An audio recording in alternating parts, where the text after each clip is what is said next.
Reborn into a world torn by the 100-Year War, Tai Lung, the fallen warrior of the Jade Palace, is adrift in a new life.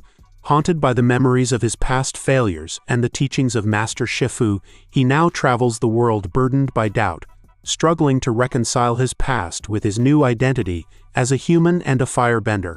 His unparalleled strength inevitably draws him into the conflict. Thrown into the ranks of the invading nation, his presence begins to reshape the course of history. This is the story of his search for a new purpose, where he must confront his own shortcomings and decide what legacy he will forge in a world that was not his own. Hello everyone, Omni-sensei here with What If Tai Lung Was Reborn in Avatar as a Firebender, Part 1. If you enjoy this content, please smash the like button. If you haven't already, please subscribe to the channel. Don't forget to check out the original story linked in the description. I hope you enjoy listening to it. Tai Lung sat in his small cage with a hollow spirit. The once mighty warrior now felt his strength sapped, not by a worthy glorious battle, but by the foul trickery of the tiny chameleon he looked down upon. She had stolen his chi, and with it, his kung fu. Once, he stood proud, fierce, and unmatched. Now, he could barely move his body. When the fat panda had defeated him long ago, Tai Lung had hated it, but he had understood it. That fight had not been just a clash of skill. The fat panda, as ridiculous as he seemed, was chosen. Destined. The dragon warrior. Fated to win. In time, Tai Lung had come to accept it. The old turtle had been right, he was not the dragon warrior, and he was not destined for the greatness he believed. But in the spirit realm, things had been different. He had found a path again, a chance to train and improve, a chance to rise higher than before, until Kai, the old warlord, crushed it. That fight. Tai Lung could justify that loss. Kai had taken him off guard and already held the chi of dozens of masters. He was older, experienced beyond mortal years. Defeat then was bitter but not shameful. Tai Lung had become a jade, a mere energy source. Still, he could live with that disgrace. But now? Now it was different. He had been bested by a chameleon. A weak, slippery thing. A trickster without true strength. She had no right to win against him. And yet she had. Tai Lung's claws trembled against the cold iron of his cage floor. His thoughts spun in circles. Was his skill fading? Or had his pride blinded him for too long? For the second time in his life, doubt crept into his mind, sharp and cold like a dagger. He did not know how long he sat there. Time had lost all meaning. Then, he saw him. The fat panda. After all these years, sneaking around.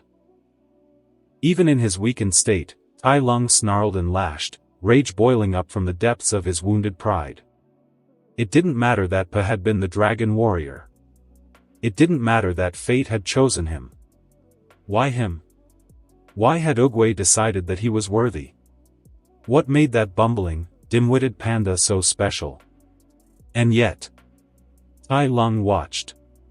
He watched Pa, alongside that annoying little sidekick, face the chameleon, the same one who had defeated him.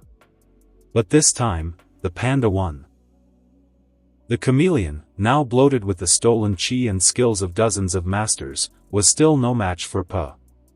And Tai Lung knew then, with a bitter twist in his gut, that he himself would have lost too.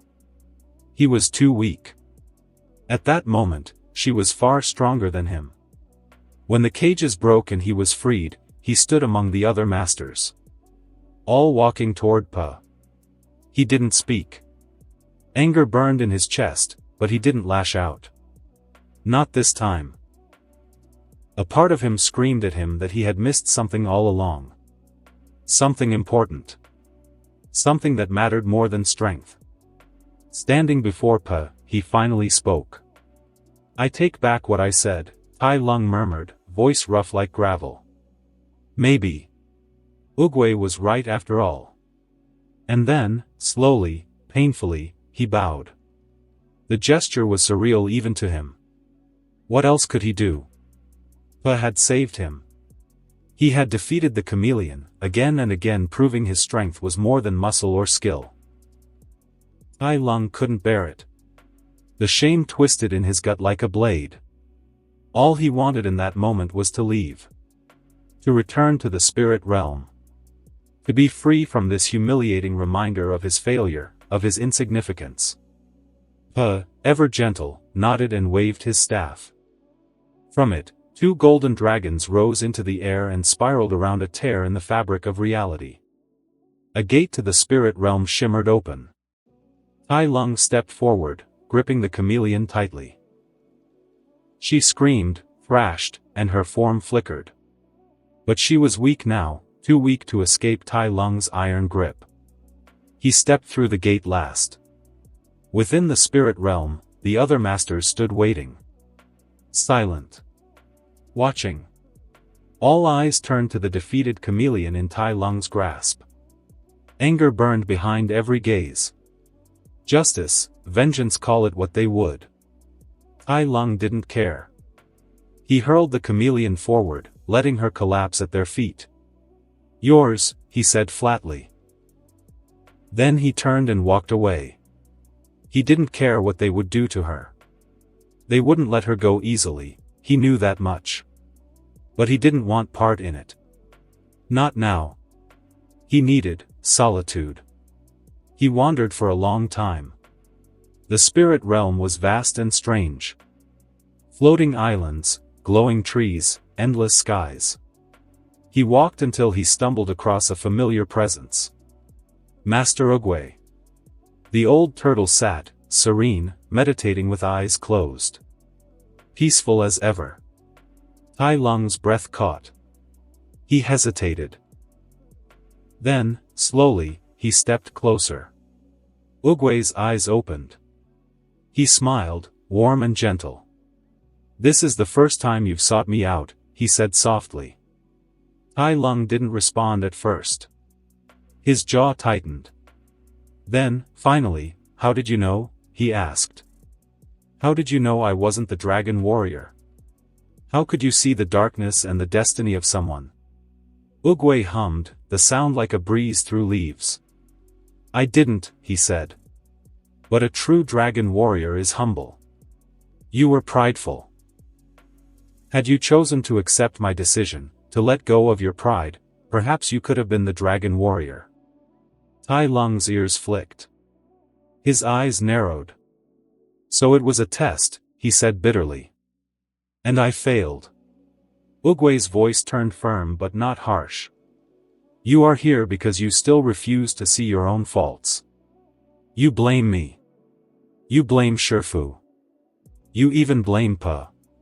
But the truth is, bitterness and rage were forged into your being. You refuse to accept the past and let go of your rage. Tai Lung didn't reply. For a moment, he wanted to attack the old turtle, but he stopped himself. It was pointless. It won't change anything regardless of the outcome. Oogway continued, but more importantly, did you truly want to be the dragon warrior? Was that dream your own? Tai Lung didn't answer. He knew what the old turtle meant. He wanted to be the dragon warrior just to make Shifu proud. Shifu believed he was destined for greatness, so he would get that greatness. In the end, Tai Lung turned away. His silent leave was louder than words. Oogway watched him go, a tinge of disappointment and pity in his wise old eyes. Then, he closed them again and returned to his meditation, the wind carrying a whisper of regret through the stillness. Tai Lung moved silently between the floating islands of the spirit realm. The mist parted for him as he leapt across the ancient floating rocks and islands, each step landing with controlled precision. Eventually, he reached a relatively large island, peaceful and empty, distant from the others. He stood at its center, the stillness pressing in around him like a cold fog. Oogway's words echoed in his head. A true dragon warrior is humble. Tai Lung's jaw tightened. Humble? That was ridiculous. Pride didn't mean darkness, it meant he had something that made him better than others, made him worthy. All of his life was about making his father proud. Nothing brought his life meaning and joy like the praise of his father. That was Oogway's clue to his darkness? Did Oogway really think that? Or did he choose to lie to him? Tai Lung shook his head. It was too late now to think about it. I don't want to be weak, I don't want to lose again. Tai Lung muttered under his breath, claws curling into fists. He narrowed his eyes, took a deep breath, and dropped into a stance. The air around him shifted as he began to move. Punches. Kicks. Fluid strikes of his kung fu. His muscles surged with every motion. The energy inside him churned, coiled like a dragon ready to strike. With each blow, more and more of his chi surged outward, rippling through the air in radiant pulses. He needed to be better. Faster. Stronger. Deadlier. He moved with renewed purpose, a storm of motion on the quiet island. His strikes cracked the ground beneath him, the air trembling with the force of his will. Each motion released more chi, the brilliant light began trailing his limbs like afterimages of pure power. Then, he noticed it. A tree nearby began to glow. Tai Lung froze mid-strike, panting softly. He turned slowly toward the source. The tree's bark shimmered with red light, deep, resonant and alive. He had never seen this before in the spirit realm. He approached it cautiously, eyes narrowed, all senses alert. The tree hummed, a low, musical vibration that thrummed through his chest like a heartbeat. Energy swirled around it, strange and ancient. He reached out. As his fingers touched the bark, a flash of light consumed him. Suddenly, he felt as though he were submerged in water. Cold. Heavy. Silent. His body was weightless but unresponsive, he couldn't move his limbs, couldn't breathe, and couldn't scream. Panic surged inside him, but there was no air, no way to cry out. Then he surfaced. Air filled his lungs, though he hadn't realized he'd needed it. Before him stood a towering being, tree-like in form, but far stranger. Its body was composed of wood and shimmering spirit light, and atop its trunk, several heads bloomed like grotesque flowers. The creature spoke in a calm, feminine voice. "This is the first time I see a spirit like you," it said. "You are not supposed to be here." Tai Lung tried to respond, but his voice didn't work. His limbs wouldn't move. He only stared, helpless. The creature paused, then spoke again. "No matter, you shall return to the cycle of life." There was no warning, only a surge of light. It engulfed him again. And then, warmth. Softness. Tai Lung blinked. He couldn't move, couldn't speak, but he could see. He was no longer in the spirit realm. He was in the arms of something. An animal unlike any he had seen before, but its face was gentle. Loving. It looked down on him with what he could only describe as a smile. The creature spoke, voice trembling with joy. "I am finally holding my son." Another voice drifted in, warm and teasing. "Our son." Then, more firmly, "As we agreed, we shall name him Tai." Tai Lung's eyes fluttered slowly, trying to make sense of this impossible moment. He couldn't move. Couldn't speak. Only stare. The two strange animals held him gently between them, gazing down with affection and awe. And just like that, Tai Lung's story began again. Tai Lung had been reborn, somehow. He didn't understand the how or why, only that he was now trapped in the fragile body of a helpless child. And not just helpless, also humiliating. The once proud warrior who had challenged masters and stormed the Jade Palace now relied on soft-spoken strangers for food, warmth, and survival. To make things worse, time crawled. He was growing way too slow. He had been alive in this new form for over a year and still could barely take more than a few shaky steps before falling face first into the ground. His legs were pathetically weak. Each fall was a fresh insult. This is the price of failure, he thought grimly. Every time he tried to walk, his two caretakers, his supposed parents, cheered him on with wide smiles and gleaming eyes. Their excitement grated at him. He watched them warily, unsure of what species they even were. They called themselves humans, but Tai Lung had never seen such creatures before. Still, identity didn't matter for now. What mattered was strength, growth, survival. The role of a son? That could wait. He focused on building muscle and balance. What little he could do. Stretching. Standing. Testing his grip. Trying forms in secret. But every attempt was met with amused chuckles and warm laughter. His parents thought it was adorable. Look at my son growing. You will become a great warrior one day, his father said once, ruffling Tai Lung's hair. Tai Lung merely turned away, jaw clenched, refusing to acknowledge them. He had to keep his mind focused. It was the only thing he could control. By the time he turned to, his tongue and throat had developed enough for speech. He couldn't yet articulate everything, but he could form words, express needs, and ask questions. The first time he spoke clearly, both his parents gasped. Our son is a genius. His mother had exclaimed, pulling him into her arms. He's going to be a scholar, I just know it. Tai Lung said nothing. Let them dream. He had no desire to become a scholar, but now, with words, he could gather information. He asked questions. Not too many, not too deep, just enough to satisfy his curiosity. Where were they? What was this place called? What were they? His parents, patient and cheerful, explained everything. They were humans, they said. They lived in a land called the Fire Nation, one of the 4 great nations. A land where people could bend fire. Tai Lung blinked in confusion. Fire, bend? His father smiled and stood. Let me show you. With a calm stance and a slow breath, his father punched the air and fire erupted from his fist. Tai Lung stared, stunned. He had trained under Shifu, fought the dragon warrior, and faced warlords in the spirit realm, but this? To summon fire from your limbs with ease? It was unlike anything he had seen. And his father said many people in the Fire Nation could do it. Was this advanced kung fu? Or something else entirely? Tai Lung wondered. He didn't know.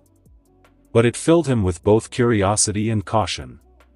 Still, despite his seriousness, there were moments when Tai Lung's lack of knowledge betrayed him and made him into a joke.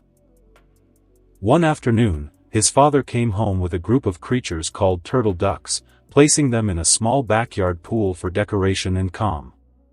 Tai Lung's eyes widened when he saw them. He padded over cautiously and sat near the edge of the pool. He leaned forward, watching the turtle ducks intently. Then, without thinking, he began trying to talk to them. Hello, I am Tai Lung. Pardon me for asking, but what are you? He said. After some silence he frowned and spoke again, can you understand me? It is rude to ignore who is talking to you. The creatures tilted their heads. Quacked. Blinked. His parents, watching from the side, burst into laughter. Oh, sweetie, his mother giggled. You can't talk to turtle ducks. Tai Lung turned to them with an innocent, confused expression. Why not? Still chuckling, she knelt beside him. Because turtle ducks and all animals can't talk. They're not like people. Tai Lung blinked. His mind froze. What? He said. His mother exchanged a look with her husband. Animals don't talk, sweetheart. They don't think the way we do. They eat, sleep and run. That's all. Only humans can truly speak. Tai Lung stared at the ducklings. At his mother. Then his father nodded gently. The horror bloomed inside him like a cold flower. They aren't intelligent. They don't speak, not because they won't, but because they can't. It made no sense. In his old life, creatures of all kinds could speak. Tortoises. Rabbits. Birds. Pigs. Even insects had personalities. But here. His mother giggled and rubbed his back. It's all right, sweetie.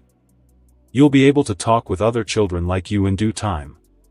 His father laughed as well, while the turtle duck jumped into the water with a splash. Tai Lung didn't laugh. He sat frozen, staring at the water with wide, disturbed eyes. His parents saw only a confused child trying to make sense of the world and continued laughing, unaware of the deep, quiet existential crisis their son was having. Time moved forward, slowly but surely. And with it, the strangeness of this world continued to unfold before Tai Lung's watchful eyes. By now, Tai Lung was certain that this was a completely different world from the one he used to live in. It was no hidden corner from his old world. This was entirely different. The animals were foreign, unrecognizable from those he had once fought beside or against. The laws of nature felt alien, fire that responded to will, stone that could rise at a thought. The very map of the land was unfamiliar, the names of nations echoing nothing from his old life. The only comfortingly familiar thing was the language. The words, the grammar, and the tone were the same. And it only made the differences stand out more starkly.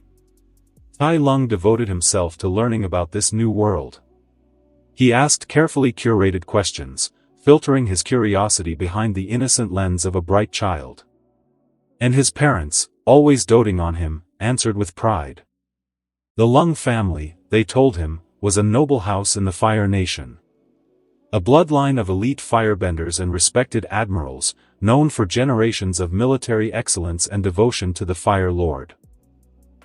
Their contributions to the war had earned them prestige and responsibility. War. The word came up often in his lessons, in conversations, and in the stories his father told. For nearly a century, his nation had been locked in conflict. The Fire Nation, his family claimed, stood for order and progress. They had defeated the evil air nomads who clung to outdated ideals. Now, they fought against the barbaric water tribes and the corrupt Earth Kingdom, who refused to accept the Fire Nation's vision for a united world. It was all said with such certainty. With pride. But Tai Lung listened in silence, withholding judgment. The words evil and barbaric were easy to use during war. He had seen that before in the Jade Palace scrolls. His father, Admiral Lung, was a towering man, stern yet warm in his private moments. He had remained at home for the first 3 years of Tai Lung's life, a decision he called his greatest honor. He trained in the courtyard, carried Tai Lung on his shoulders, and spoke to him about ships, strategies, and fire-bending forms in a simplified manner that could keep a child curious and excited. But the war called him back. Tai Lung remembered the day his father stood at the gate, wearing his full armor, his back straight and gaze firm. His mother clung to him for a moment longer than she usually would, her face calm but her hands trembling. "Don't worry," the Admiral said softly, brushing her hair back.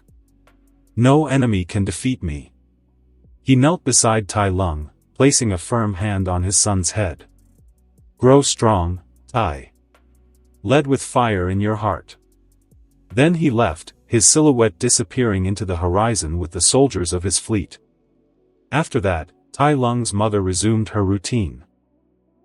She smiled, sang, and cared for Tai with grace. But her eyes lingered too long on the horizon. Her hands paused sometimes when folding clothes. And when she thought Tai Lung wasn't looking, she'd sit quietly by the window, holding her husband's old scarf in silence. Tai Lung saw all of it. He didn't speak of it. Didn't ask. He merely nodded when she smiled and kept his expression blank when her gaze wavered. Instead, he focused inward. He honed his small, soft body with discipline. He stretched. He moved. He trained. Slow as it was, strength would return. One day, he would reclaim the power that once made even masters fear his name.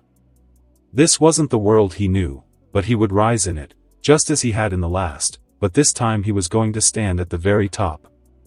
He won't be a loser again. Tai Lung's fist struck the air in practiced, deliberate patterns, precise and powerful, or as powerful as a child could manage. Still, it was far beyond what anyone his age should be capable of. His breathing was steady, his mind focused, and his form near flawless for someone with a body so small and undeveloped. His mother watched from the veranda, arms folded beneath her sleeves, a conflicted expression on her face. It had been weeks now, months even, and Tai Lung rarely did anything but train. She had tried once again that morning, gently kneeling by his side and offering a warm smile. "Tai, why don't you go play with the other children for a while? There's a festival in the market today. I'm sure they'd love to have you join." Tai Lung had paused only briefly before replying in his usual calm, quiet voice, "I enjoy this more. I'll stop before I overdo it." Then, without waiting for her response, he resumed his solitary routine, leaving his mother silently watching him, unsure whether to admire or worry. Yet despite her unease, there was no denying his passion. He wasn't training out of obligation or mimicry, he wanted this, and he enjoyed it for some reason she couldn't grasp.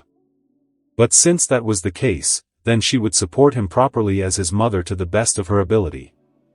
The next week, 2 new faces arrived at their estate.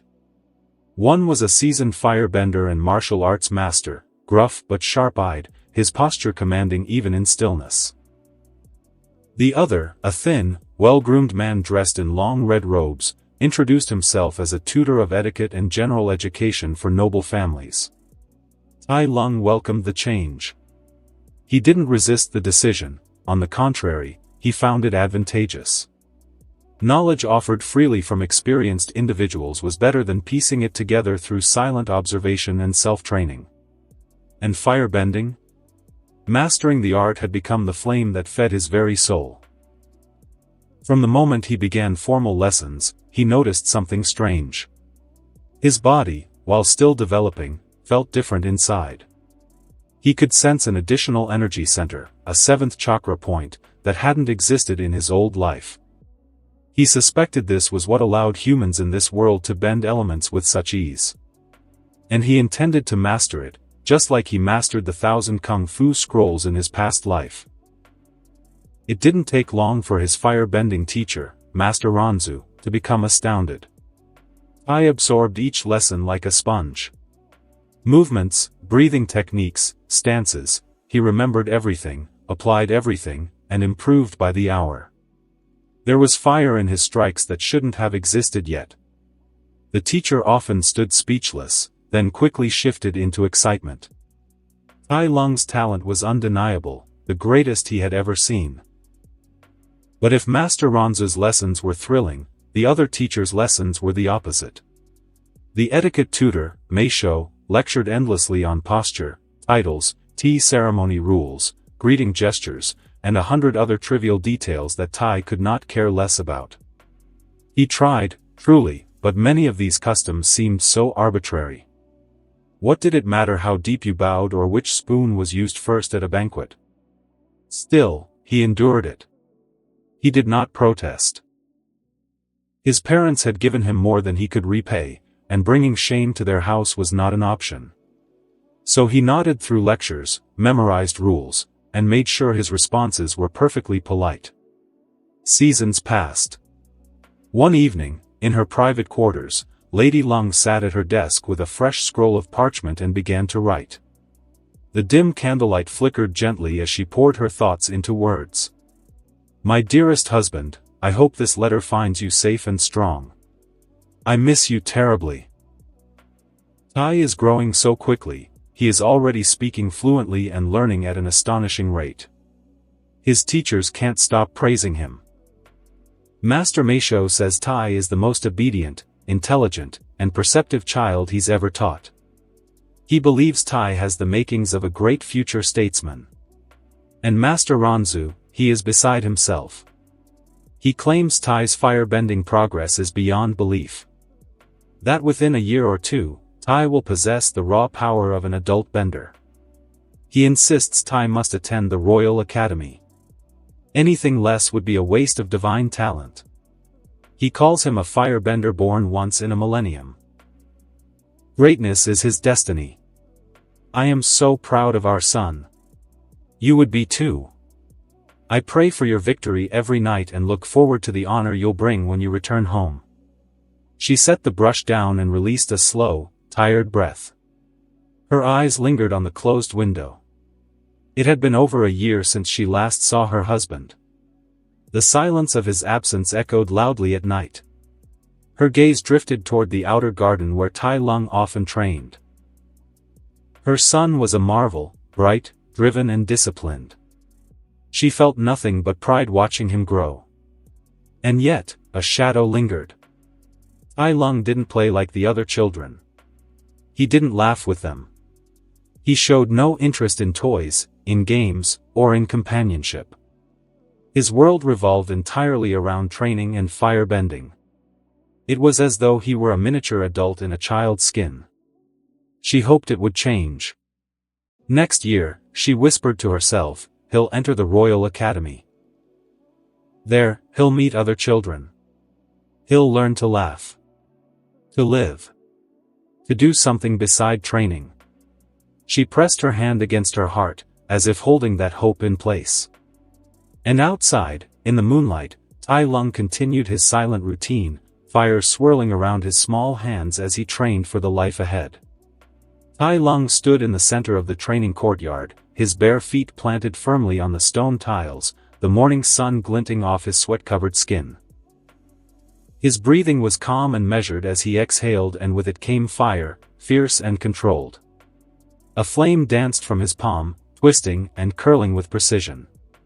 He had done it. With the guidance of Master Ranzu and tireless personal training, Tai Lung had finally reached a point where he no longer feared losing control. Fire answered his will now. It came when summoned and vanished when dismissed. No longer did he scorch the grass without him meaning to. His mastery had grown. And now, he was ready to go further. Alone in the quiet hours between lessons, Tai Lung began to test beyond the standard teachings he received. He returned to the foundation of his old life, Kung Fu, and began experimenting, weaving fire into his strikes, kicks, and movements. It started simple. A jab followed by a jet of flame. A sweeping kick that left a trail of fire in its wake. But soon, his curiosity drove him deeper. What if he could enhance the fire not with movement, but with his chi? He focused inward, calling forth the energy that had once been second nature to him. As he channeled fire through his arm, he guided chi along with it but kept it contained, not letting the energy leave his body until the moment just before the flame emerged. The result was dramatic.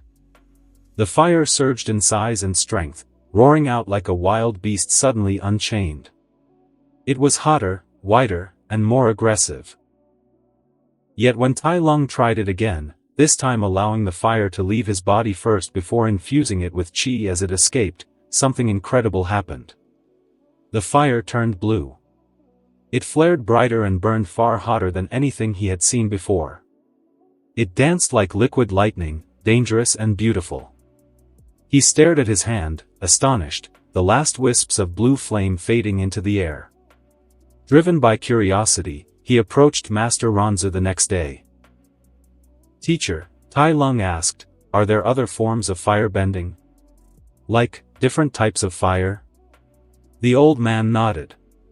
Only a few in each generation develop talents that go beyond the norm. The royal family, for example, can bend lightning, a highly advanced form of fire. Others, rare ones in our history, have been able to produce blue flame, a hotter and more destructive flame. But such talents are uncommon. Most of us follow the standard teachings. That answer, though vague, gave Tai Lung clarity. The firebenders of this world didn't truly understand why some people could bend lightning or blue fire. It wasn't taught like the other firebending forms or passed down through known techniques, it simply was something the talented few can do once they follow some steps. They used chi in every movement, in every flame they summoned, but they didn't consciously know it or precisely control it. Not the way he did. They were walking a path blindfolded.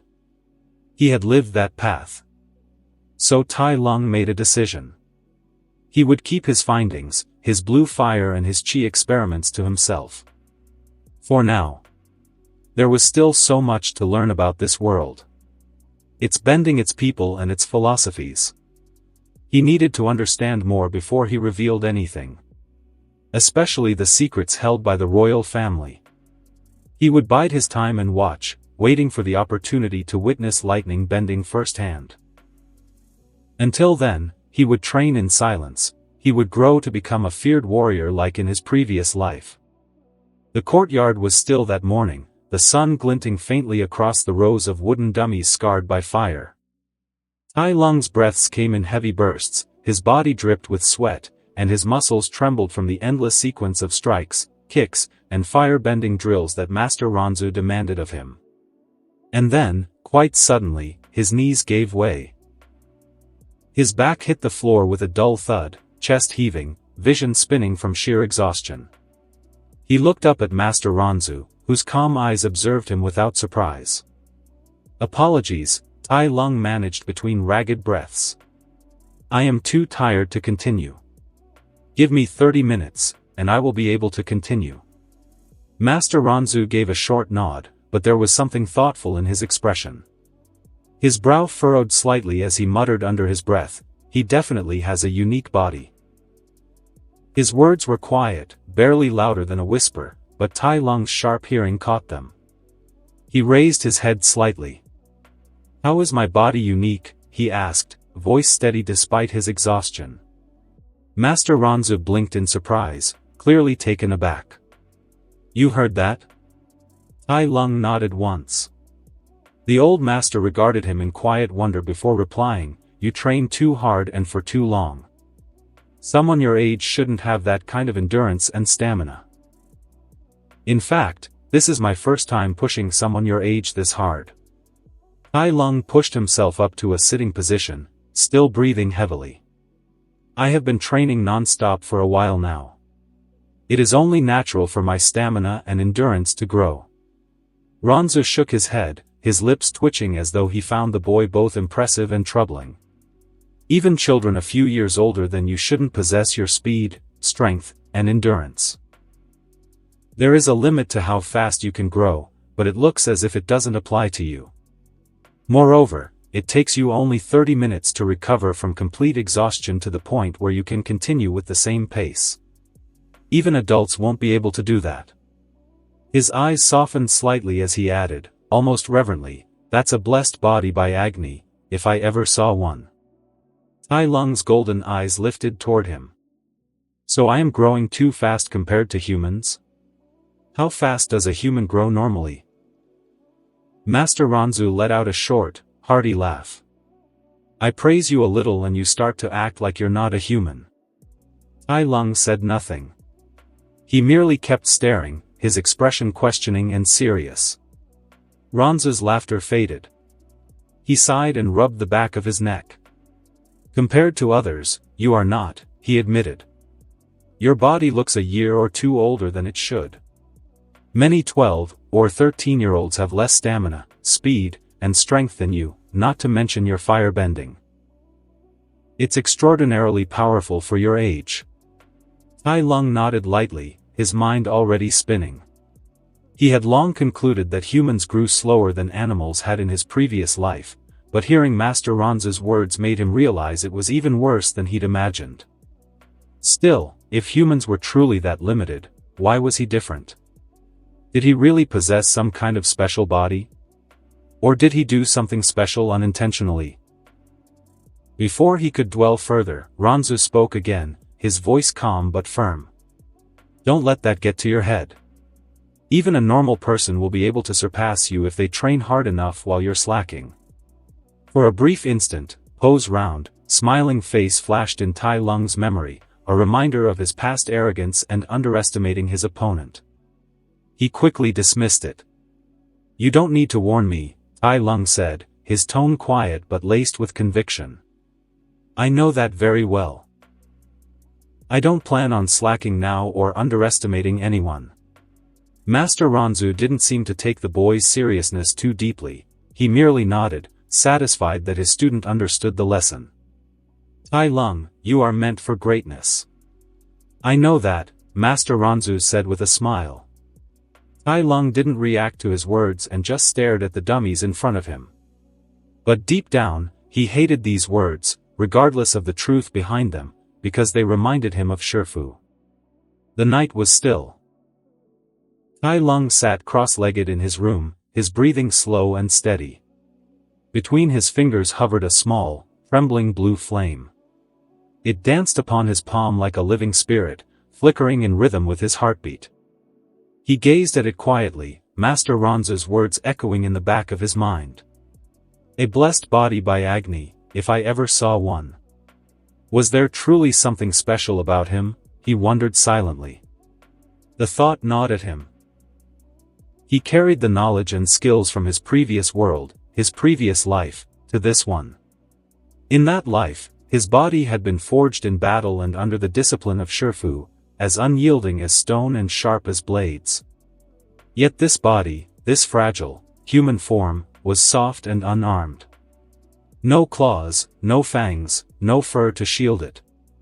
Even the strongest adults he had seen lacked the raw power and speed his former self once possessed.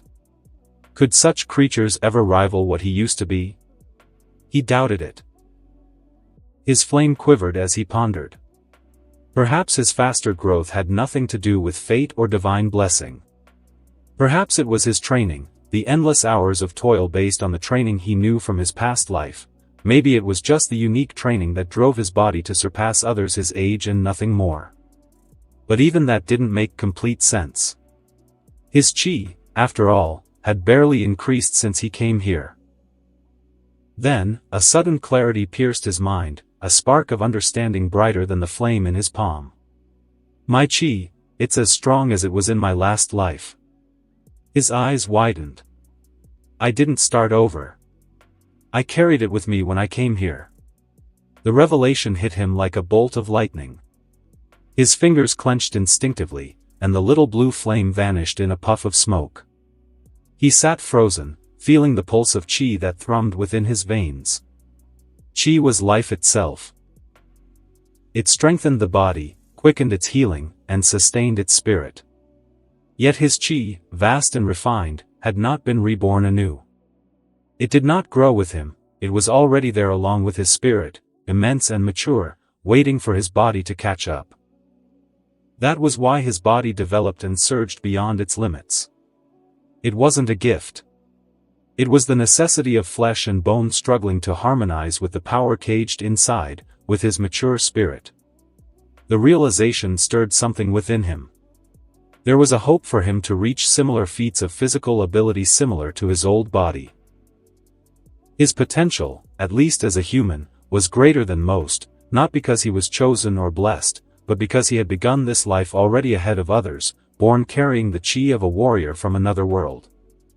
His memories, his training, all of it would hasten that growth even further. Master Ranzu's words returned to him, soft yet haunting. You are meant for greatness. He stared into the empty air where the flame had been. No, he thought bitterly. I wasn't born with a special body. I wasn't meant for greatness. I was merely born with the effort of my past life. The truth did not fill him with pride. There was no joy, no warmth in the knowledge. Only a quiet, hollow ache, the sense that he was a fraud, a pretender blessed by nothing but borrowed strength. A cheater born in the wrong world, competing for a destiny that isn't his. He closed his eyes, exhaling slowly, forcing the thoughts away. They would lead him nowhere but despair. I will focus on my training, he told himself. That's enough. Nothing else matters. And as the night deepened around him, Tai Lung reopened his hand. A new flame, calm and golden this time, bloomed to life in his palm. He stared into it without a word. The courtyard echoed with the rhythmic beat of fists striking the air, fire flickering in bursts with every motion. Tai Lung moved fluidly, each step measured, each breath controlled, his mind and body aligned in harmony. The sun cast long shadows across the ground, glinting off his sweat-drenched brow. Then he sensed a presence calm, composed, and heavy with authority. Tai Lung paused mid-strike, turning his head toward the entrance of the courtyard. A tall man in a dark red uniform stood there. The uniform was different from regular uniforms. At a glance, anyone who is not familiar with uniforms will still recognize it as a uniform of a high-ranking soldier. The man's face was sharp, weathered by the elements of war, but his eyes were warm. Tai Lung took a breath, bowed lightly, and said with calm respect, "Welcome back, father. Glad to see you returned safe and sound." Admiral Lung smiled, stepping forward with deliberate grace. "My son has grown so much. I have been away all of these years, and despite how long that was, you can still recognize me. I am glad you didn't forget my face." The admiral took in the sight of his son. The boy's face was still young, but a glint of sharpness in these golden eyes gave the feeling Tai Lung will grow to be someone exceptional. "It would be shameful not to recognize my own father," Tai Lung replied. The admiral laughed, a deep and proud sound. "I'm glad I've returned. To see my wife and my son with my own eyes again, nothing in the world can match this moment." Tai Lung gave a soft nod in return. He could see the genuine happiness and relief in his father's eyes. That evening, the family of three gathered together for the first time in years. Lanterns lit the room with a gentle glow, and the admiral, still dressed in his formal robes, shared tales from the front lines. He spoke of naval conquests, strategies that led to victories, and the honors bestowed upon him by the Fire Lord himself. His tone was light, carefully tailored to keep the horrors of war out of reach for his young son. But Tai Lung wasn't like other children. Behind each filtered tale, he heard the screams, the chaos, and the bloodshed. The fire and steel. Though his father smiled, Tai Lung saw the shadows in his eyes. He understood perfectly the carnage that such achievements demanded. Later in the conversation, Admiral Lung turned to Tai Lung with a glint in his eye. "Next week, you'll be joining the Royal Academy. And you won't be the only one," he added. "Prince Zuko, son of Prince Ozai, will also be attending. He comes from a divine bloodline, but with your talent, I believe you'll be able to keep up." Tai's eyes gleamed with intrigue.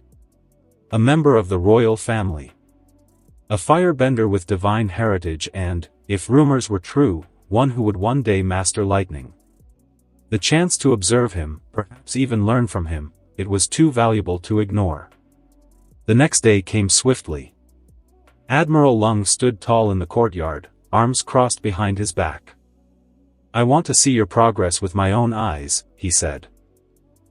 "Show me what you've learned, son." Tai Lung bowed respectfully. "Yes, father."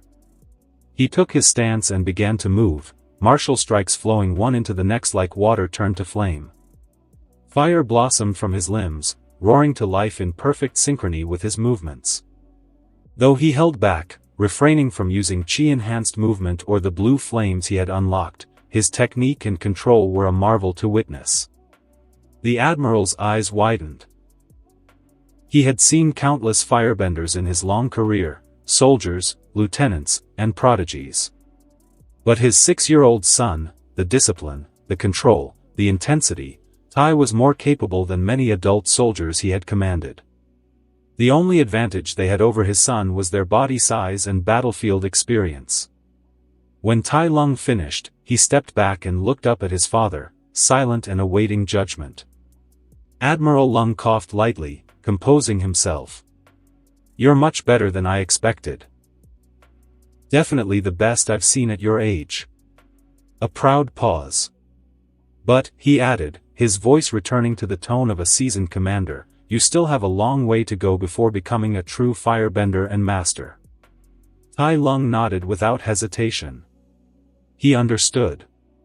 There was always more to learn, more to refine. But even so, he knew where he stood.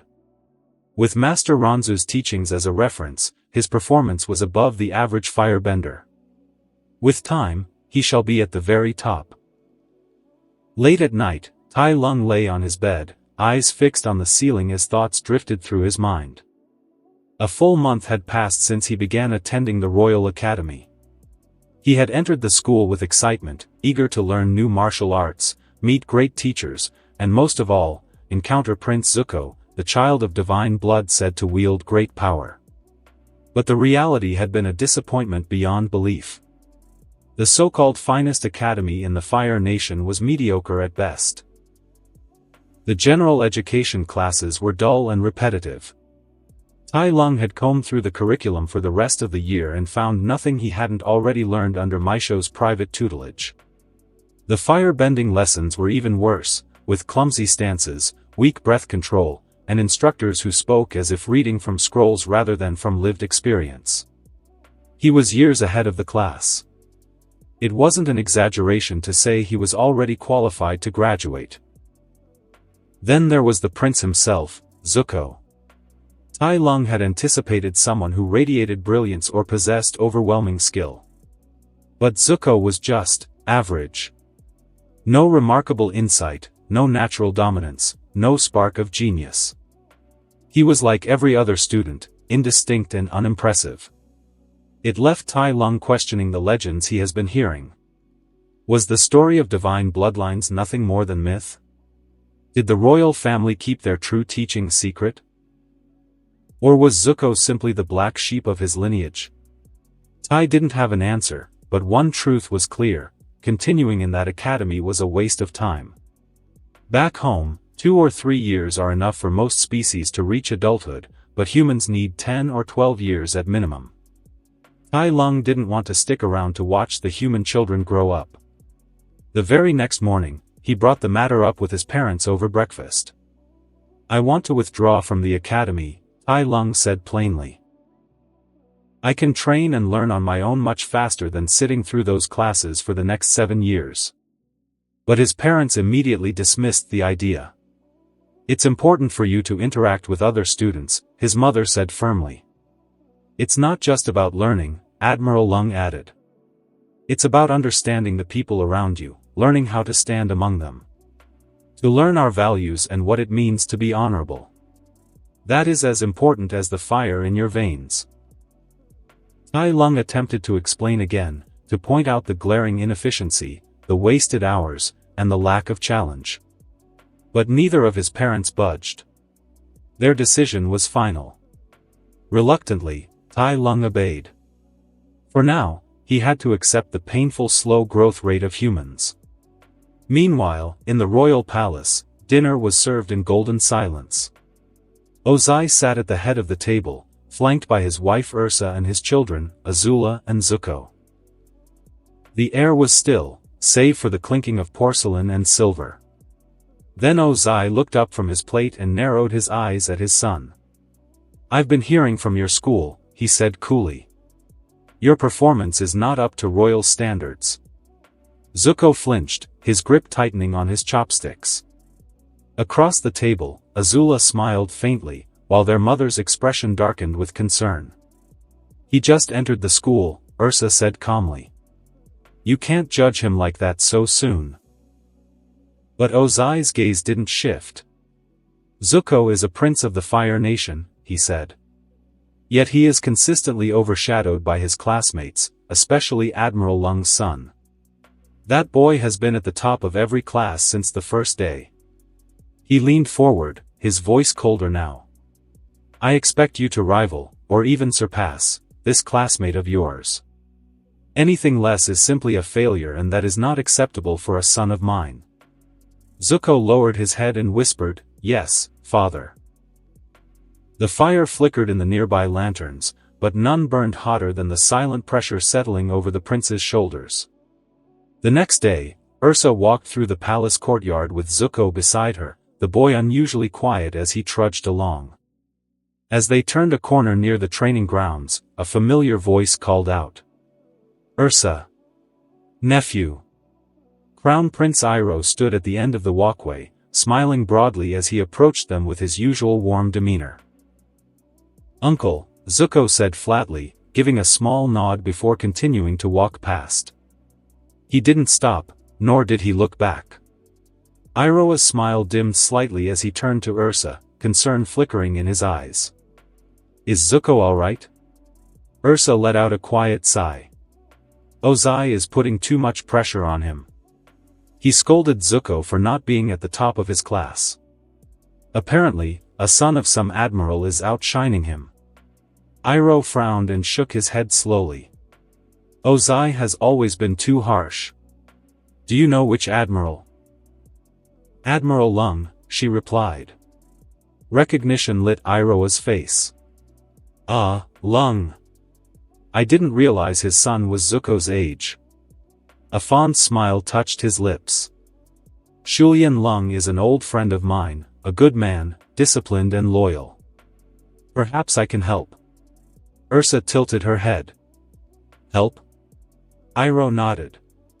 "Why not introduce Zuko to Lung's son? Let them become friends, maybe even rivals. That kind of companionship could inspire and strengthen them both." Ursa's expression softened with gratitude.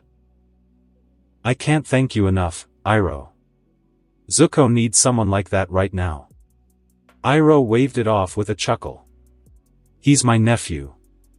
It's my duty and my joy to help him." Later that day, Iroh summoned Zuko and told him they were going to visit an old friend of his, an admiral of the Fire Nation, one of the best the Fire Nation military had. Zuko's eyes lit up. "Really? An admiral?" He straightened his posture, trying to look more presentable, excitement filling his eyes. Soldiers and war heroes were figures he looked up to, and the chance to meet a high-ranking hero who led their soldiers to victories was a rare opportunity for him.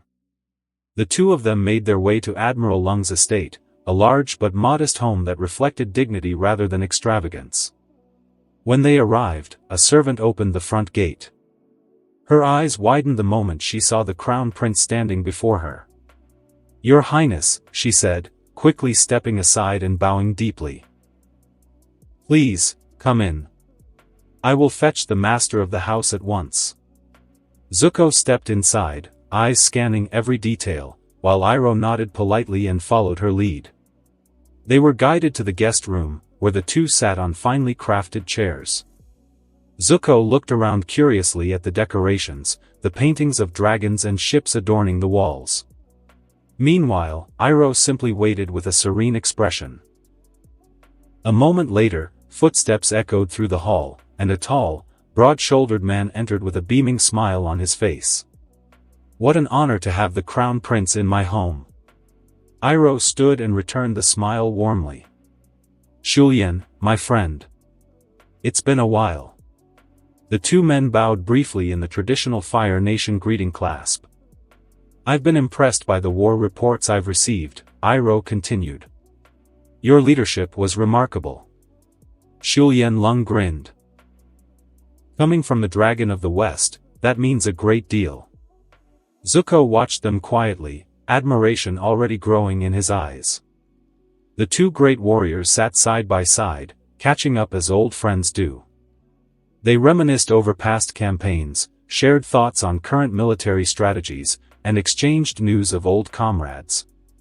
After a moment, Iroh leaned back and chuckled. "I must say, I was surprised to hear your son has joined the Royal Academy." Shulian nodded with a smile that brimmed with pride. "Yes, he has. The boy is growing fast. I didn't truly realize how fast until I came back from my last assignment. He's not the little boy I remember." Iroh returned the smile, amused and curious. "Where is your son now?" Shulian gestured toward the back of the house. "He's in the backyard, training. Let me go bring him to greet you properly. But Iroh raised his hand gently.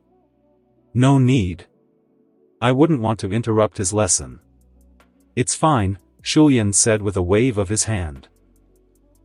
Tai is training alone. There's no lesson to interrupt. Iroh lifted a brow. You don't have a tutor for him? We did, Shulian replied calmly. But with the school, it's not necessary anymore. Besides, Tai is already over 6 years old. He knows how he should train. Iroh blinked at his old friend's absurd statement and thought to himself, 6 years old is too young to be training alone. He wanted to say something but then stopped himself. The look on Shulian's face was filled with unwavering pride.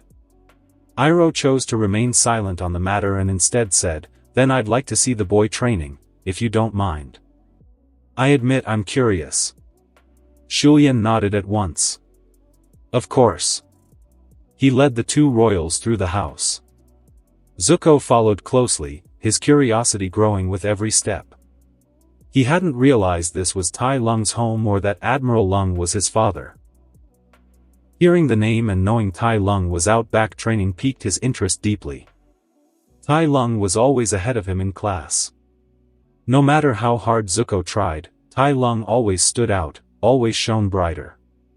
Now, finally, he would see what Tai Lungi did outside school. When they reached the courtyard, they found the boy standing alone, punching and kicking at the air with repeating movements. Each strike released a small, controlled burst of flame that dissipated shortly after forming.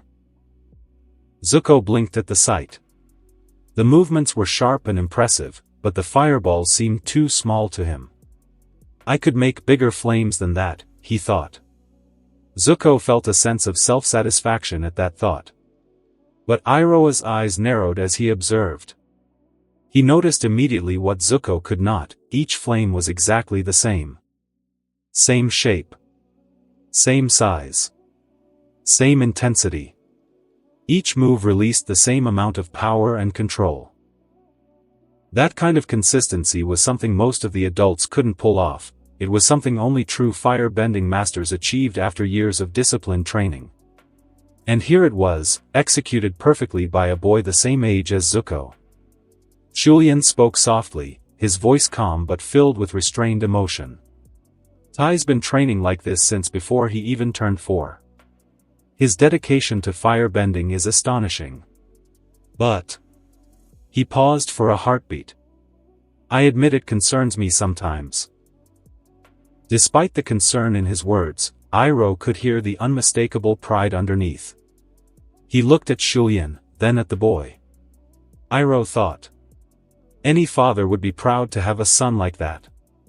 It was no wonder Zuko was being outperformed. Iroh couldn't think of a single bender in his memory who reached that level of control at 6 years old. He glanced at Zuko, who stood there oblivious to the gap. Iroh had brought Zuko here hoping they could become friends and rivals, equals who could learn from each other. But now, it was clear to him that, if anything, Zuko would be the one doing the learning. Tai Lung stopped and turned, his eyes noticing the 3 visitors. He caught sight of Zuko, then the man beside him. Shulian raised his hand and called, Tai, come greet our guests. Tai Lung walked toward them with calm steps and bowed slightly. Welcome, Prince Zuko. Welcome, Crown Prince Iroh. Iroh smiled and hummed. How did you know I was the Crown Prince and not Prince Ozai or anyone else? Tai Lung replied evenly, you are accompanying Prince Zuko and father told me stories about the Dragon of the West. The description matches yours. Iroh let out a short, warm laugh. Clever. And your performance just now, that was quite the surprise. He looked at Zuko, who stood a bit straighter under his uncle's gaze. His dedication to learning is impressive, don't you think, nephew? Zuko was caught off guard by the sudden question but quickly recovered and nodded. Yes, very impressive. Iroh smiled and turned back to Tai Lung. Why don't you two play together while your father and I talk about boring things only grown-up men enjoy? Zuko nodded obediently.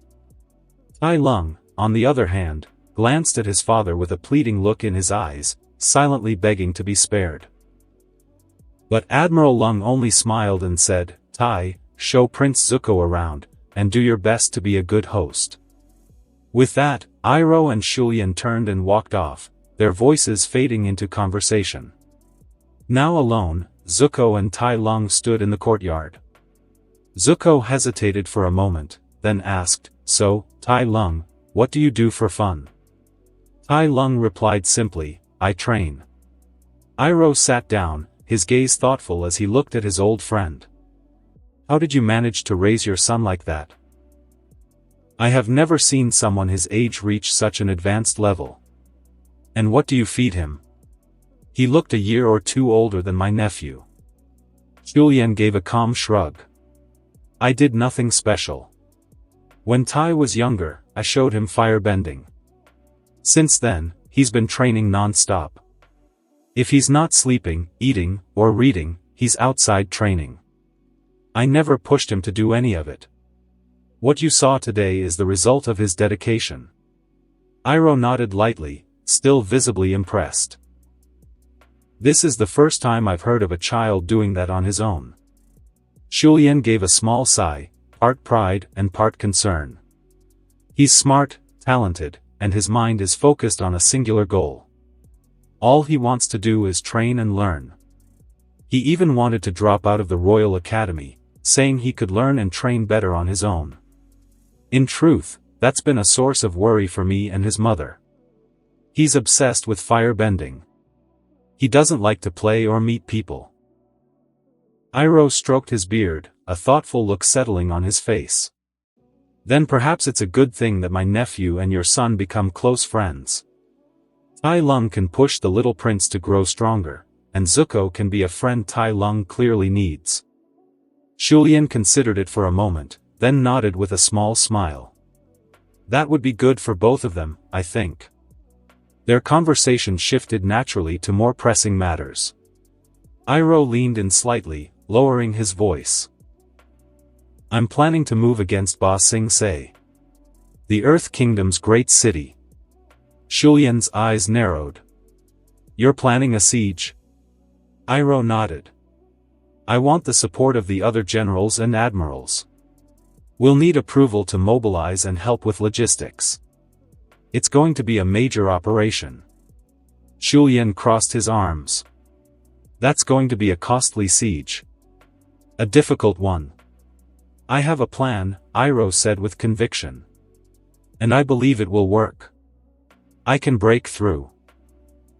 Shulian fell quiet for a moment, eyes distant. Then he gave a solemn nod. "We've been friends for decades, Iroh. If you're going, whether you succeed or fail, I will always have your back." Iroh smiled at that, a genuine warmth in his expression. "Thank you, friend." They spoke a while longer about the war, the generals, and the weight of strategy. Eventually, Iroh stood up. "I've taken too much of your time. I need to meet with my father, the Fire Lord." Shulian stood as well. "Of course. Let's fetch Prince Zuko." They walked back toward the courtyard. When they arrived, they found Zuko lying on the ground, panting heavily, dirt smeared across his clothes and face. Not far from him, Tai Lung was still practicing, the same as before. "What happened here?"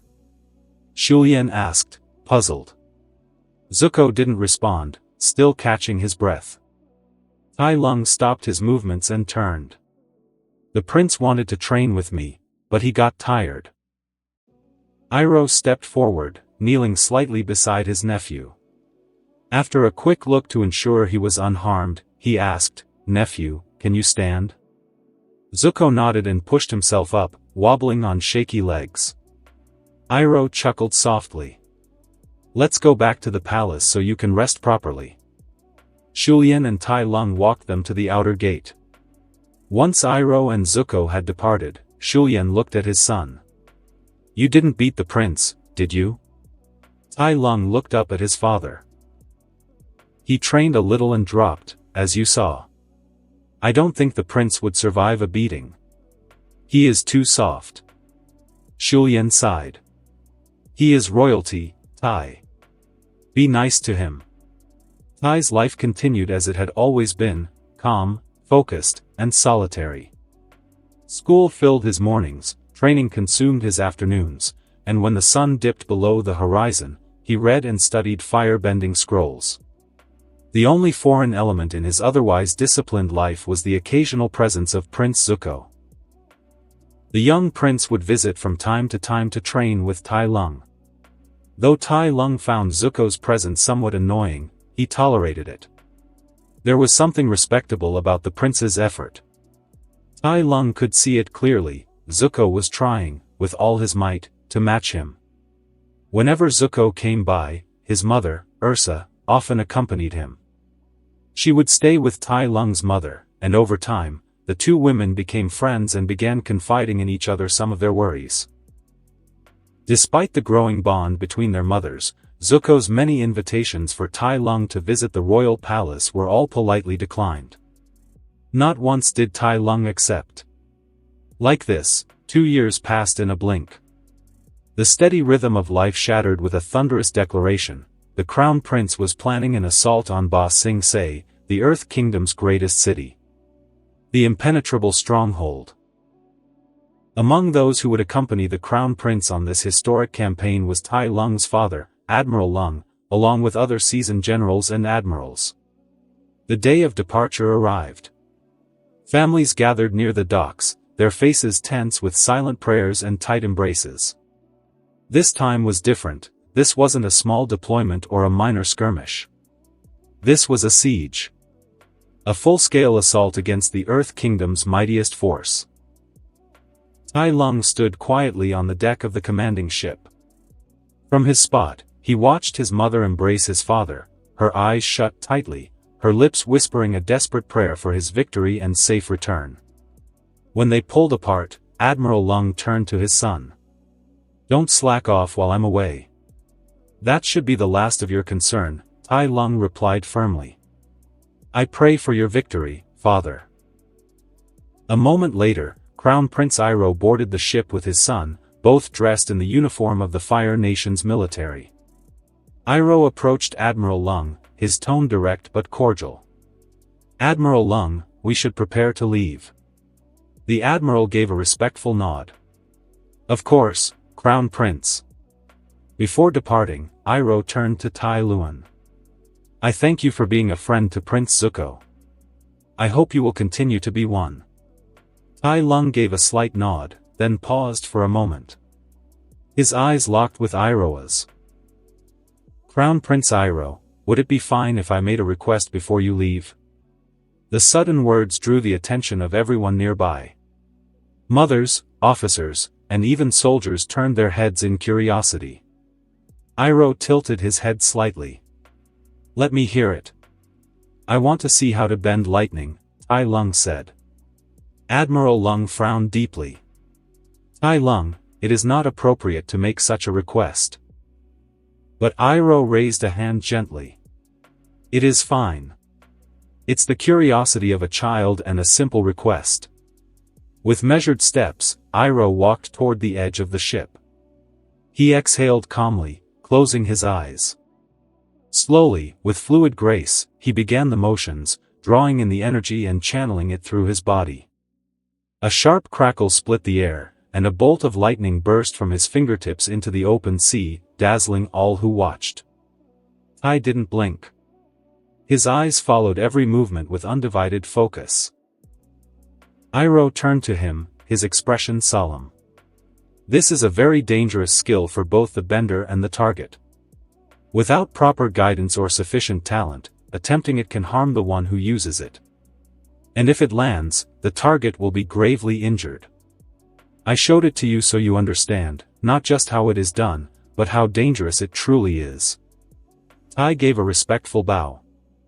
Thank you, Crown Prince, for indulging my request. The night sky above the Fire Nation was full with faint starlight as Tai Lung slipped silently into the courtyard. Everyone in the house had gone to sleep, but sleep would not come to him. His mind was ablaze with the memory of Iroha's lightning bending, every motion, every breath, every shift in stance. He had replayed it countless times in his head, and now he moved. His hands traced the same fluid pattern, his feet were grounded in balance, and his breath was synchronized with his flow of chi. Slowly, carefully, he limited his chi output as he mimicked the crown prince's form. A faint crackling began in the air around him. Sparks danced between his fingertips, and then a thin arc of lightning formed and lashed up into the sky with a sharp hiss. Tai Lung narrowed his eyes, studying the arc's behavior before it dissipated in the air. He could feel it, the energy's wild instability beneath his control. Without his precise mastery over his chi, it would have burst chaotically and injured him. Lightning was nothing like flames. It was volatile, explosive, and unforgiving. And yet, Tai Lung smiled. It was a step. A first spark on the road to mastery.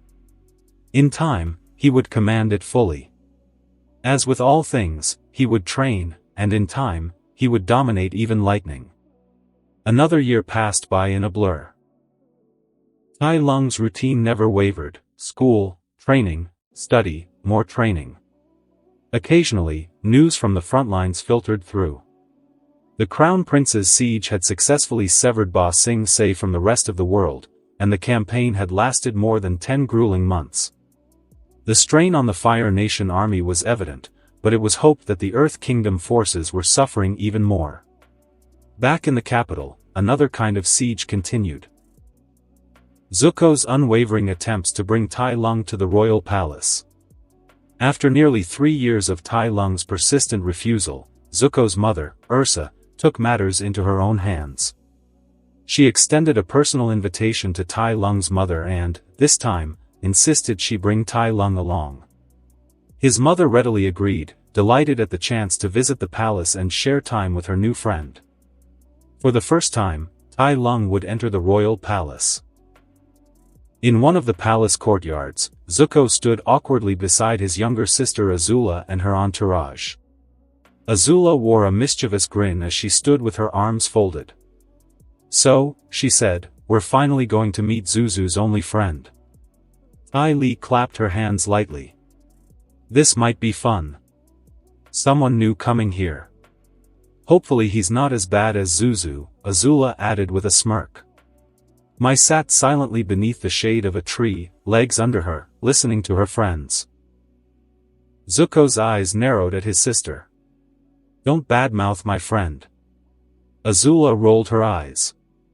"I'm comparing him to a prince. Is that badmouthing?" Zuko clenched his fists. "You know what I mean.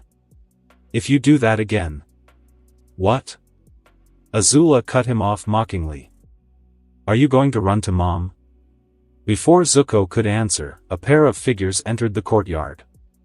Their conversation stopped as Ursa stepped in, followed by Tai Lung and his mother. All eyes turned to the newcomer. Ursa smiled gently at the children. "This is Tai Lung, Zuko's friend. Play together and be nice. Do you hear me, Azula?" Azula blinked and returned a sugary smile. "I'm always nice to Zuzu and his friends." Zuko rolled his eyes in exasperation, while Ursa sighed and turned to leave with Tai Lung's mother. As they walked off, Tai Lung's mother chuckled softly. "Azula seems to be as energetic as you said." Ursa gave her a look. "Believe me, nothing I told you will be enough to describe her." Zuko waved as Tai Lung approached. "I'm glad to see you here," he said warmly. "Let me introduce you. This is my sister, Azula. That's Tai Li," he gestured to the cheerful girl who waved energetically with a bright smile, "and that over there is Mai." Mai sat under the tree silently, not even bothering to acknowledge the introduction. Azula stepped forward, eyes scanning Tai with sharp curiosity. "So, you're Tai Lung," she said coolly. "The one who caused father to punish Zuko so many times." Zuko's face flushed red. "Azula." Azula rolled her eyes. "Oh please, everyone knows about it." She refocused on Tai Lung, folding her arms. I heard you're a prodigy firebender and the best in the Royal Academy. Seeing you now, at least you don't look timid like my dear brother. But are you really his age? Tai Lung noticed the gleam of competition in her eyes along with disdain, but he didn't rise to it. Okay, he said flatly, then turned to Zuko. Where can we train? Azula frowned, clearly not used to being dismissed. That's all you have to say? She asked. Tai Lung looked at her calmly. Yes, I'd rather just spend my time training. Zuko grinned at the exchange, pleased with how dismissive Tai Lung was of his sister. Come, I will show you the training grounds, he said eagerly, leading Tai Lung away. Behind them, Azula narrowed her eyes, irritation bubbling in her chest. Then, suddenly, a smile curled her lips. With no warning, she charged forward, thrusting her hand out and launching a fireball straight at Tai Lung's back. Tai Lung heard it coming. In one fluid motion, he spun around, waved his hand, and dissipated the flame in the air. Before Azula could react, he stepped in, grabbed her by the neck, and brought her down to the ground with a swift, controlled movement. The courtyard went still. Zuko and the girls stared surprised at the turn of events. Azula groaned softly under the pressure before Tai Lung let go of her and stood. I would expect a princess to have propriety, he said calmly, then turned his back to her and walked away.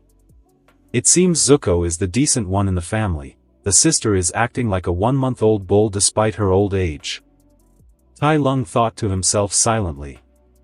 Zuko burst out laughing, delighted. Come on, he said, leading Tai Lung to the training area with renewed enthusiasm.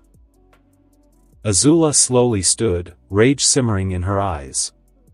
Tai Li, eyes wide, said in awe, that's the first time I've seen someone beat you. Azula turned to her, and Tai Li immediately went silent, taking a cautious step back. Azula looked toward Tai Lung's retreating form. I will definitely beat him for today, she thought, fire dancing in her angry eyes. A few days after his visit to the Fire Lord's palace, Tai Lung received another visit from Zuko. This time, however, he wasn't alone. With him were Azula, Tai Li, and Mai. Zuko looked less than thrilled by the company, clearly having failed to talk Azula out of joining them. Azula, for her part, had insisted on coming along. Tai Lung, already irritated by the disruption to his usual routine, now found the group even larger. But his annoyance was met with his mother's elation. She was overjoyed to see her son spending time with others, believing he was finally breaking out of his shell. That glad, relieved look on her face made it impossible for Tai Lung to say anything, even though the situation grated on his nerves. To his surprise, the girls didn't just idle around or just annoy him with endless chatter, they actually joined in on the training. Azula, in particular, tried to mimic Tai Lung's movements, her eyes locked onto his technique with an intense competitive gleam. Tai Li bounced around energetically, practicing her acrobatics and flexibility, while Mai opted for a quieter activity, calmly throwing knives and any other sharp objects she could get her hands on at nearby targets. As much as their presence annoyed him, Tai Lung found it nowhere near as bad as he had initially expected. The girls were talented, determined, and not a complete distraction. Azula's fierce spirit shone with every failed attempt to copy him, and while Tai Lung largely ignored her, he quietly noted that Zuko could benefit from even half of his sister's drive. The group returned to Tai Lung's house days later, and the same events unfolded again. Then it happened again and again until it became a routine. Every few days, they would come over and train. Tai Lung didn't mind that anymore. What did bother him, oddly enough, was his mother. She would occasionally peek into the training yard, watching silently. At first, she was happy. But now her expression had shifted into something more complex and conflicted, sometimes even troubled. In her eyes, Tai Lung's passion for training seemed to have become infectious, affecting even noble girls from the palace. All of them were constantly sweaty, focused, and eager to improve. His mother, once glad, now felt guilty. She had thought their first visit would be the last when she saw them training, but here they were, training junkies just like her son. Tai Lung noticed. He always noticed. His mother's eyes weren't angry, but unsettled. He chose to say nothing and instead focused on what he could control. Tai Li, for instance, had talent. Natural, raw talent for acrobatics. Her joy in flipping, leaping, and balancing reminded Tai Lung of his old life, when kung fu masters would train acrobatic forms with reverence and glee. Something about her movement stirred old memories. Perhaps out of nostalgia, or something else, Tai began devoting some of his time to training her. He showed her moves she had never seen before, techniques from a past no one but he knew. Tai Li, in turn, was ecstatic. Finally, someone who knew more than her and who was willing to teach her. Meanwhile, in the background, Zuko and Mai would sneak glances at one another. There were small blushes, awkward eye contact, and quick looks away. Something soft and unsaid lingered between them. Azula, however, watched all of this with growing bitterness. She felt left out. The princess of the Fire Nation was ignored. Completely overlooked. Especially by Tai Lung, who gave most of his attention and effort to Tai Li, a girl who only knew how to juggle and bounce. Sometimes, he would show my tricks in throwing weapons, sometimes, he would help Zuko, but when it came to Azula, the fire-bending prodigy, she was completely dismissed by him. She challenged Tai Lung to spar often, trying to prove herself. Every time, she lost. Miserably. Quickly. Brutally. Her frustration mounted with each defeat. She was supposed to be strong. She was destined for greatness. And yet she kept losing. To Zuko's classmate. And the worst part? There was nothing she could do about it. Today's visit was different. For the first time, the children arrived without Azula. Tai Lung noticed immediately but didn't say a word. It was Tai Li who pointed it out, bouncing up to him with her usual energy and curiosity. "Did you not notice Azula's missing?" she asked, tilting her head. Tai Lung gave a short nod. "I can see that." Tai Li blinked, surprised. "You're not curious why?" "Not really," Tai Lung replied, his tone flat. Zuko stepped in to answer anyway, a trace of bitterness in his voice. "She stayed behind. Father wanted to teach her personally." "I see, good for her," Tai Lung said, his expression unchanged. Then, without missing a beat, he turned to Tai Li. "Did you practice the triple air kick from last time?" Tai Li's demeanor brightened instantly. "Yes.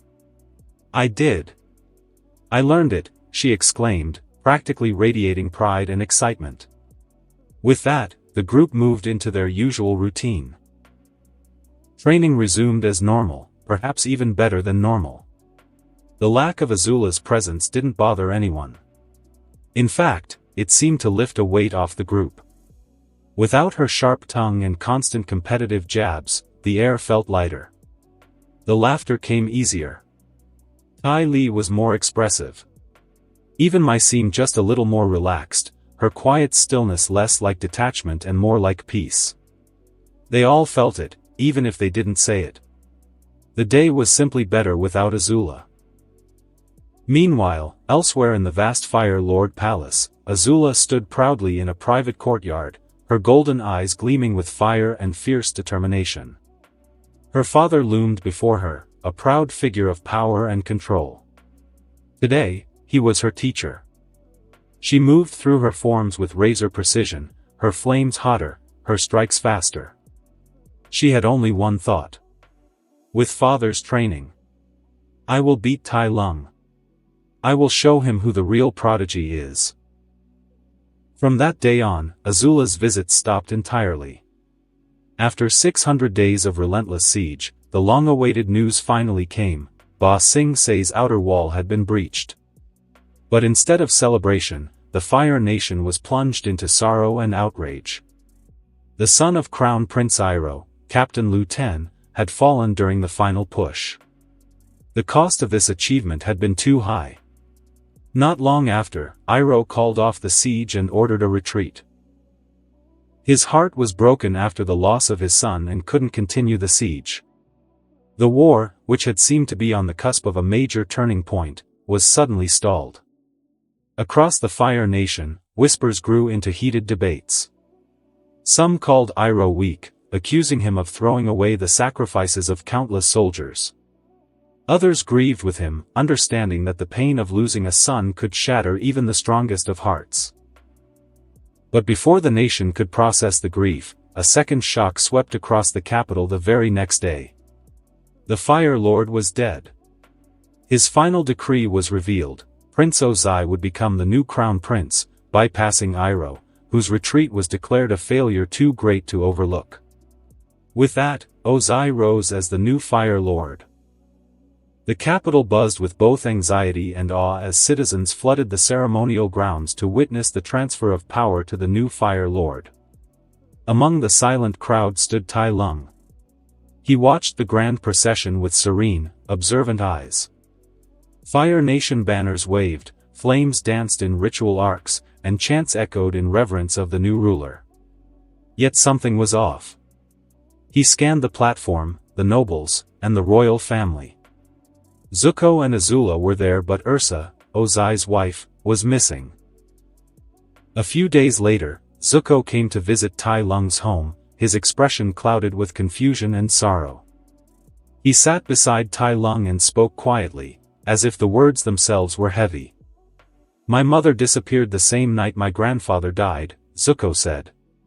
"No one will tell me where she went." Azula told me something else. She said grandfather was going to kill me.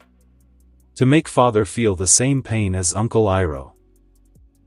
Azula always lies, but I can't help but fear that my mother was killed in my place. Tai Lung listened, his gaze fixed ahead, unmoving. Something in his gut twisted. There was more to this than anyone knew. The Fire Lord's death. Ursa's disappearance. Tai Lung, there was a covert murder mixed with greed to rule the nation. But after a moment of silent thoughts, Tai exhaled slowly.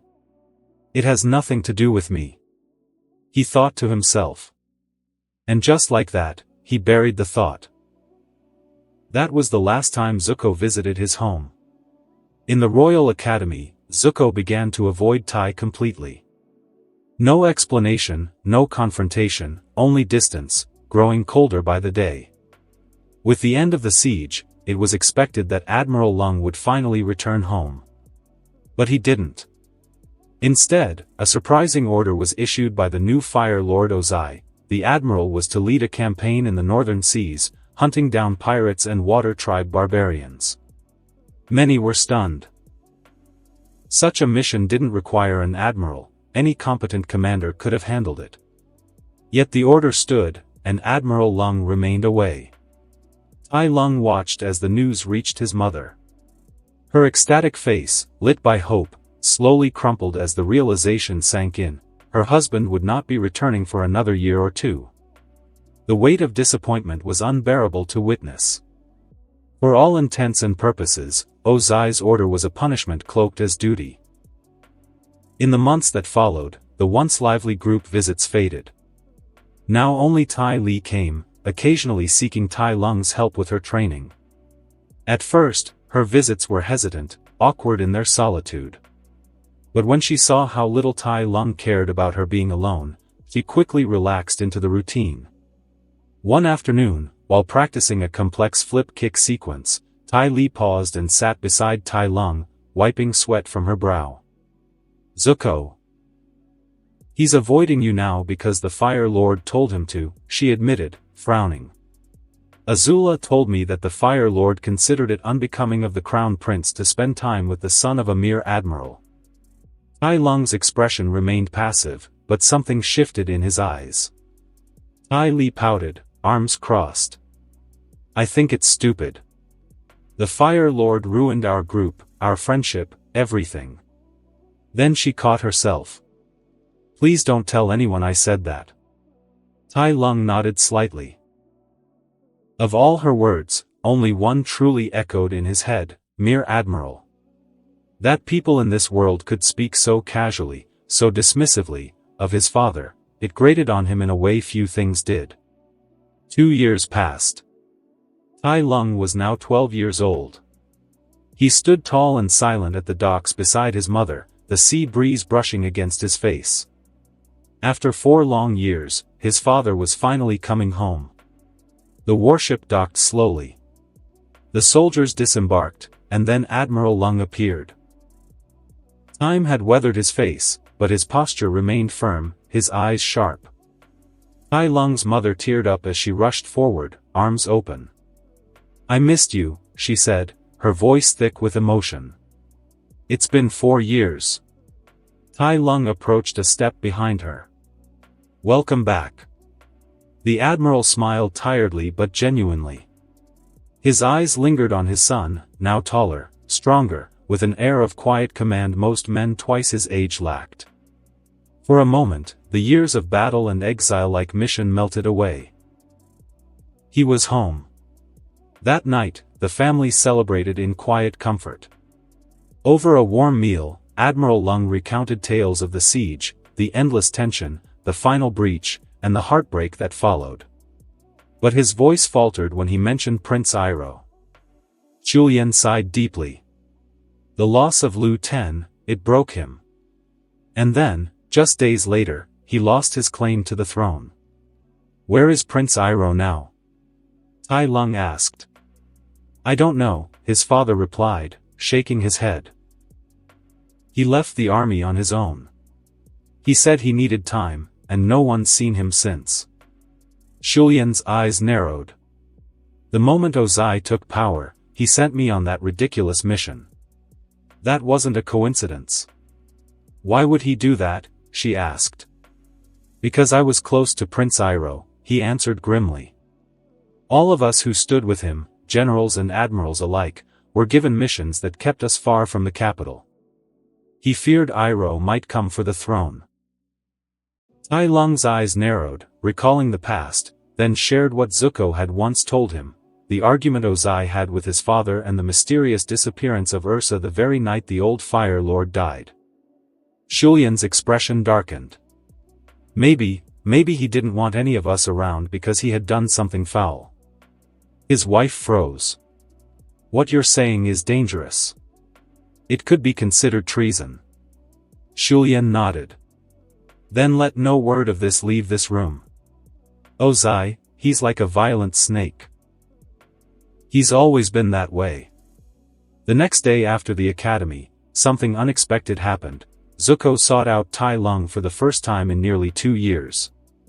The Crown Prince stood near the courtyard with a hesitant expression, his golden eyes flickering with uncertainty.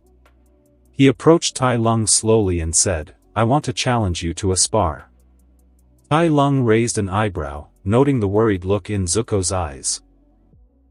Conveniently, one of the academy teachers was present nearby and overheard the request. "If Tai Lung agrees," the teacher said aloud, "then a spar between students is permitted." Tai Lung met Zuko's gaze for a moment longer, then nodded. "Fine." The students quickly gathered in a circle, the teacher taking his place nearby as a witness. The spar began with Zuko taking the initiative, launching a stream of flame at Tai Lung. Without hesitation, Tai Lung answered with a flame of equal strength. The two fires collided mid-air, bursting in sparks and smoke. In the next instant, Tai Lung dashed through the dispersing fire, emerging right in front of Zuko. Before the prince could react, Tai Lung's foot swept out in a kick, followed by a punch that sent Zuko crashing onto the ground. Tai Lung stood tall and calm, looking down at the groaning Zuko. He turned toward the teacher and said, "It is my victory." Then, without waiting for further comment, he left the academy grounds and made his way home. He wondered briefly what had gotten into Zuko to challenge him out of nowhere, but the thought faded quickly. Whatever it was, it didn't seem worth worrying about. Later that evening, a group of royal guards arrived at their home. Their presence was heavy and stern. "We are here to take Tai Lung into custody," the lead guard announced. "For assaulting the Crown Prince." Admiral Lung's face darkened immediately. "What are you talking about? Tai, what happened?" Tai Lung recounted the events exactly as they occurred. The royal guards exchanged glances and nodded. "Yes," one of them said, "this matches the witness testimonies." The admiral narrowed his eyes. "Then why are you here?" "It was a spar between students." The guard answered, "Sir, Tai Lung used excessive force against the Crown Prince. He clearly had intention to harm the Crown Prince." "I did not," Tai Lung said firmly. "There was a teacher there." "The teacher confirmed that you used excessive force intentionally," the guard replied flatly. Tai Lung's expression hardened into a frown. Admiral Lung mirrored his son's frown, then sighed. "Go with them, Tai. I'll go to the palace and get to the bottom of this. Trust me." At those words, Tai Lung froze for a moment. Something stirred in his memory, Shifu's betrayal from his past life. He stared at his father, silent. The admiral placed a firm hand on his shoulder and repeated, "Trust me." Tai Lung nodded slowly. "Very well." He didn't resist as they shackled him, guiding him away like a common criminal. The metal was cold and hard on his wrists, but he did not care. He wanted to see where this path led. They placed him in a dark prison cell with stone walls and a small barred window. No one spoke to him, save the guard who delivered tasteless food in silence. The meals reminded him far too much of the 20 years he spent imprisoned in his previous life. But Tai Lung said nothing. He sat in that cell for 3 days. On the second day of his imprisonment, a voice in the back of his head whispered to him that he was betrayed again. On the third day, the voice began screaming at him to break free, to crush anyone who dared to try stopping him. But he resisted it and stayed put to wait for his father. He chose to keep his trust in his father. On the fourth day, the heavy door creaked open. His father stood there, looking worn and tired, pain etched into every line on his face. "I'm sorry, Tai Lung," he said quietly. "This is a plot from the Fire Lord. He wants to put you on trial and punish you unjustly." Tai Lung looked up, expression unreadable. "This happened because of me," the admiral continued. "He wanted me gone and this is how he chose to do it." "What do you mean?" Tai Lung asked. "During the trial, plead guilty," his father said. "I'll step down from my position as admiral as an apology to spare you. The Fire Lord will appear merciful while I take the fall." Tai Lung's frown deepened. "If I do this, you'll lose your rank. That's what you've worked your whole life for. You were proud of it. It is your greatest pride." The admiral gave a small smile. "No, I'm proud of you, you are my greatest pride. And if this is the price, I must pay to keep you safe. I would pay it 10 times over. You are my son and I would never turn my back on you." He lowered his head. "Remember what I said. Plead guilty and ask for forgiveness. Leave the rest to me." With that, the admiral left. Tai Lung sat in the silence of the cell, but his stillness was only on the surface. Inside, an old memory stirred inside him. Shifu lowering his head and turning his back. It was different circumstances, he knew it, but he couldn't help but recall the day of his rejection. His mind shifted to the look on his father, tired, troubled and guilty. A man willing to give away what he worked on his entire life, a man willing to ruin his good name. The voice in his head came louder than ever. It asked, since when did he bow his head and plead guilty? When did he bring dishonor and shame to his father out of weakness and helplessness? A feeling he had almost forgotten after 12 years boiled in his veins, unfettered rage. He had honored his parents' wishes in this life. He had lived peacefully in this strange new world. He shackled his pride, focusing on the training and betterment of his technique, offering no challenge, causing no disturbance. He was humble in this life. But where did all of this lead to? Do they think he was a declawed kitten? That they can control him and treat him however they please? He was in the right all along. To be proud is not darkness, it shows you better than others. And to be humble is to be submissive and weak. His eyes narrowed, gleaming with restrained fury. If this world wished to treat him like that, then it would learn his name, just as the last one had. And they would never forget it. For he was Tai Lung, the snow leopard and Shifu's most destructive student. Tai Lung remained seated in the cold cell, unmoving and silent. He had not uttered a word since his father's visit. The stillness around him was not one of defeat, but of patience, of a predator waiting for the right moment. Then came a soft shuffle of feet, followed by the unlocking of the cell door. A second visitor stepped in. Prince Iroh. His once vibrant face now wore the weight of years and sorrow. His hair, now completely gray, told a story of pain, and Tai Lung knew the cause. It had been 4 years since Lu Ten's death. Tai watched the man approach, silent as always. "I'm sorry, Tai Lung," Iroh began gently, his voice warm yet worn. "I tried speaking to my brother, but..." He shook his head. "I failed you." Tai Lung's eyes met his. "It's fine. It was his decision, not yours." Then his voice softened slightly. "When did you come back?" Iroh let out a long breath. "Just today. The moment I arrived, I heard about your imprisonment." He looked at Tai with guilt. "It was because of me that you ended up here. And for that, I am truly sorry." There was a pause. Iroh looked downward and then said, "Zuko was forced into this. He's a good boy, but his father..." He trailed off with another sigh. "I understand," Tai said firmly. "And I know what I need to do." Iroh gave a slow, sad nod. "Then I won't stop you."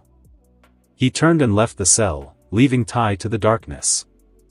Tai sat in the silence, the chains around his wrists light compared to the weight of his wrath. He could break free any time. He could have walked out from the start. But no, he now wanted this trial. He wanted this farce. He was waiting. The cell door finally opened again, this time to armed soldiers. They led him through stone corridors to the Fire Lord's council chamber. Tai Lung walked with his head held high. He was not broken. He was not a prisoner. He was a predator closing on his prey. The massive double doors to the chamber opened, revealing rows of generals, admirals, ministers, and advisors. At one side sat Iroh and next to him, the admiral, Tai's father, face lined with anxiety. Across from them sat Azula, a cruel smirk tugging at her lips. Beside her, Zuko sat stiffly, eyes turned away, unable to meet Tai Lung's. The others bore different expressions, disdain, pity, and indifference. But all eyes shifted upward, to the elevated throne, where a curtain of fire roared.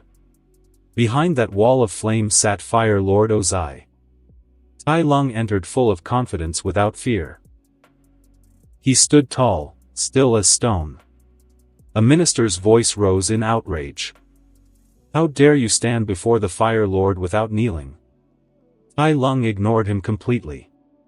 His eyes fixed on the wall of fire, on the man behind it. "I'll keep this simple so even you can understand, Ozai," Tai spoke clearly, his voice echoing. "I'm not playing along with this little game of yours. I challenge you to an Agni Kai." A sharp intake of breath echoed across the chamber. The entire room froze in stunned silence. Tai Lung continued, calm and unshaken. "Since you don't have any honor, I don't mind helping you reclaim a sliver of it." Shock spread like wildfire. His father, Admiral Lung, paled, his mouth opening in disbelief. Iroh's gaze darted toward his brother. The wall of fire before Ozai surged, burning higher and hotter in response to his fury. Iroh tried to speak. Brother, please. Ozai's voice cut through like a blade. You dare to challenge me to an Agni Kai? Tai Lung smirked. It was the kind of smile that taunted and belittled. Why not? You're just a backup pretending to be a fire lord. I don't see the problem in my words. The flames roared. Ozai rose to his feet, barely containing his rage. Child or not, you shall pay for your insolence. Tai Lung's voice turned sharp, full of disdain. No. You will be the one to suffer, you second place. The chamber erupted in murmurs and horror. To speak to the Fire Lord like that, to insult him, and to challenge him was nothing short of a blasphemy. But by tradition, Ozai had no choice now. He had been challenged to an Agni Kai. If he refused, he would lose his honor before the entire court and possibly the entire nation. Tai Lung's voice rose. Let's do it in the heart of the capital. Let every citizen watch you. I want your humiliation to become a public spectacle. Ozai's voice boomed. You will pay for every word. I will reduce you to ash in front of the entire city. Tai Lung smiled wider, disdainfully. He turned away. Then I'll see you at sunset. He walked toward the door. His father rose quickly and followed, his composure shattered. Tai. Wait. He couldn't believe it. His son had gone mad. Challenging the Fire Lord? In front of the council? There would be no trial now, only fire and death. Back in the chamber, the others exchanged looks of disbelief. Azula leaned toward Zuko and whispered with twisted amusement, he only had to lower his head. Now, we won't even have ashes left to lower into a grave. Zuko said nothing. His fists clenched at his sides. This was all his fault. His friend was going to die. And he couldn't do a thing to stop it. Iroh sat silently. His frown deepened into something grim. He didn't expect Tai Lung to defy the Fire Lord, let alone insult him and challenge him to an Agni Kai. The boy had burned every bridge. There would be no mercy now, not even if the entire council begged for it. The heavy stone halls echoed with footsteps as Tai Lung strode away from the council chamber. His expression hadn't changed since he left, focused, unreadable. But behind him, the sound of boots quickening told him he wasn't alone. Tai Lung, his father, the admiral, called as he caught up, grabbing him by the arm. What have you done? There's no way the Fire Lord will spare you now. Tai Lung stopped walking. You got it wrong, he said calmly. I'm not going to spare him. He crossed the line. And he's going to regret the day he did. The admiral's grip tightened, forcing Tai Lung to face him. His eyes were wide, frantic. You're talented, yes, but you're still too young. Do you even understand who you're challenging? The Fire Lord is a firebending grandmaster. In the entire Fire Nation, only Prince Iroh might stand a chance against him in a one-on-one fight. Tai Lung met his father's stare with unwavering calm. I've watched firebenders for years. Soldiers. Masters. I have learned what firebending grandmasters are capable of. His voice was low but steady. And I know for a fact that I am stronger than any member of the royal family. There is nothing divine or special about them, they just use slightly different forms compared to the rest of the firebenders. A shadow of despair crossed the admiral's face. When had his son grown so arrogant? When had confidence turned to such dangerous certainty? Even putting aside his firebending, the admiral said, his voice weakening, Ozai can bend lightning. Prince Iroh himself admitted Ozai was even better at it than he is. Tai Lung without a word, lifted one arm and opened his palm.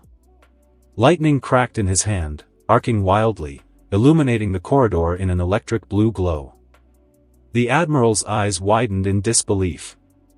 Then Tai Lung raised his other hand. A flame burst forth, not the usual orange, but a fierce, shimmering blue. "Father, I already mastered lighting," Tai Lung said, his tone still calm, still cold. "And my fire is more powerful." His father stepped back in shock, unable to speak. Tai Lung looked him directly in the eyes, voice sharpening.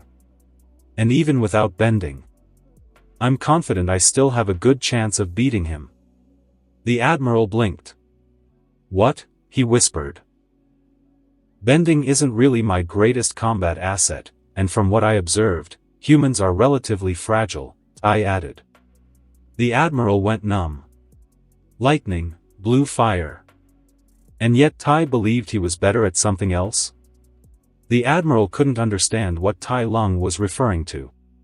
He knew with his son's talent, he would become one of the most powerful fire benders in their history, but now it was as if he were staring at someone who had ascended past the limits of what he thought possible. Tai Lung smiled faintly, the expression not warm but cold and predatory like a beast. "Trust me," he said. "I was trained to find weaknesses and make my enemy suffer for it. I will crush him, break him bone by bone, and only then will I kill him. I will make you proud." But the smile didn't reassure his father. It chilled him. Something about it made him forget the worry he had earlier completely. His mind raced with one question: how could his son speak of killing the Fire Lord with such ease? And the look in his son's eyes was not normal, to say the least. It burned with malice. The admiral exhaled deeply and composed himself. "Even if you do win," he said slowly, "don't kill him. Tai Lung, you're too young to cross that line." Tai Lung frowned slightly at the request but saw the look in his father's eyes, not fear of Ozai, but fear of him. Tai Lung felt a pang of guilt seeing his father's eyes. With a sigh, he nodded. "Fine. But I will still beat him. Badly."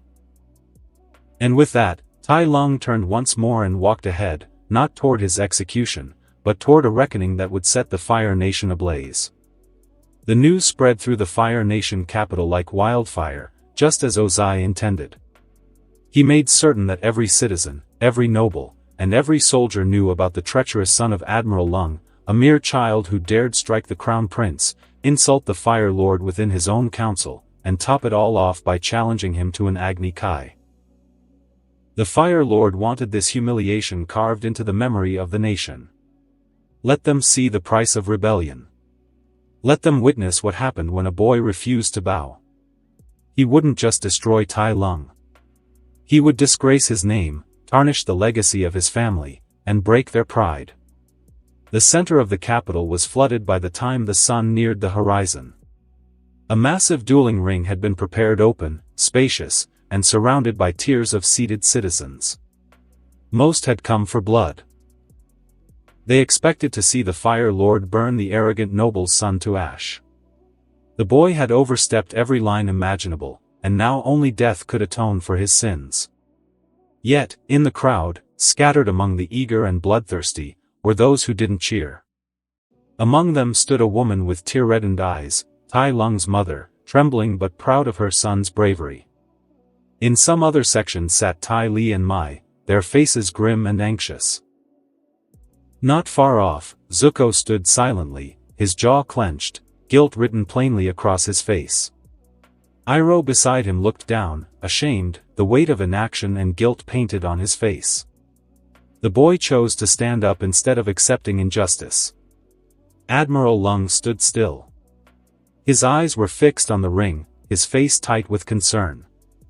Yet, beneath that surface, a glimmer of hope flickered. He remembered Tai Lung's words. That presence. That eerie chill.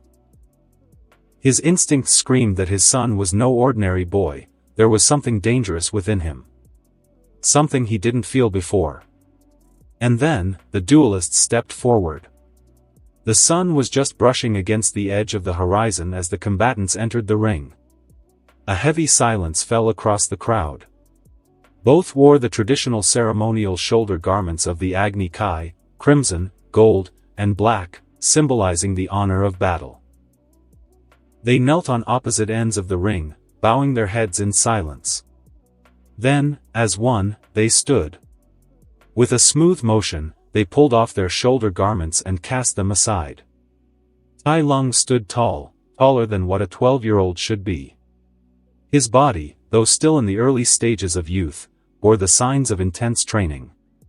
Defined muscles beneath his skin like tempered steel. But it was his eyes, sharp, golden, and glowing with power, that stunned the crowd. Murmurs rippled. He was impressive. Clearly talented and well-trained. Some even began to pity him. Such a gifted boy. He could have been a war hero, a symbol of pride. Instead, he would die here, beneath the Fire Lord's flame. On the other end stood Fire Lord Ozai. Tall. Broad. Radiating dominance. His every breath carried authority, his gaze burned like molten metal. He was a firebending grandmaster, the embodiment of power itself. The very air bowed around him. The difference between the two was staggering. It felt wrong for an Agni Kai to take place between them. It wasn't a duel. It was an execution. But Tai Lung's gaze didn't falter. He didn't even blink. While his size was a disadvantage, Tai Lung's mastery of chi control compensated more than enough. The techniques he honed and carried from his last life gave him speed and strength far beyond what any child or even adult should possess. A discipline that no firebender had ever imagined. He took his stance. And it wasn't a firebending stance. It was his kung fu. The crowd tilted forward, confused. Ozai narrowed his eyes and scoffed. What foolishness is this? A mixed stance of earth and waterbending? He sneered.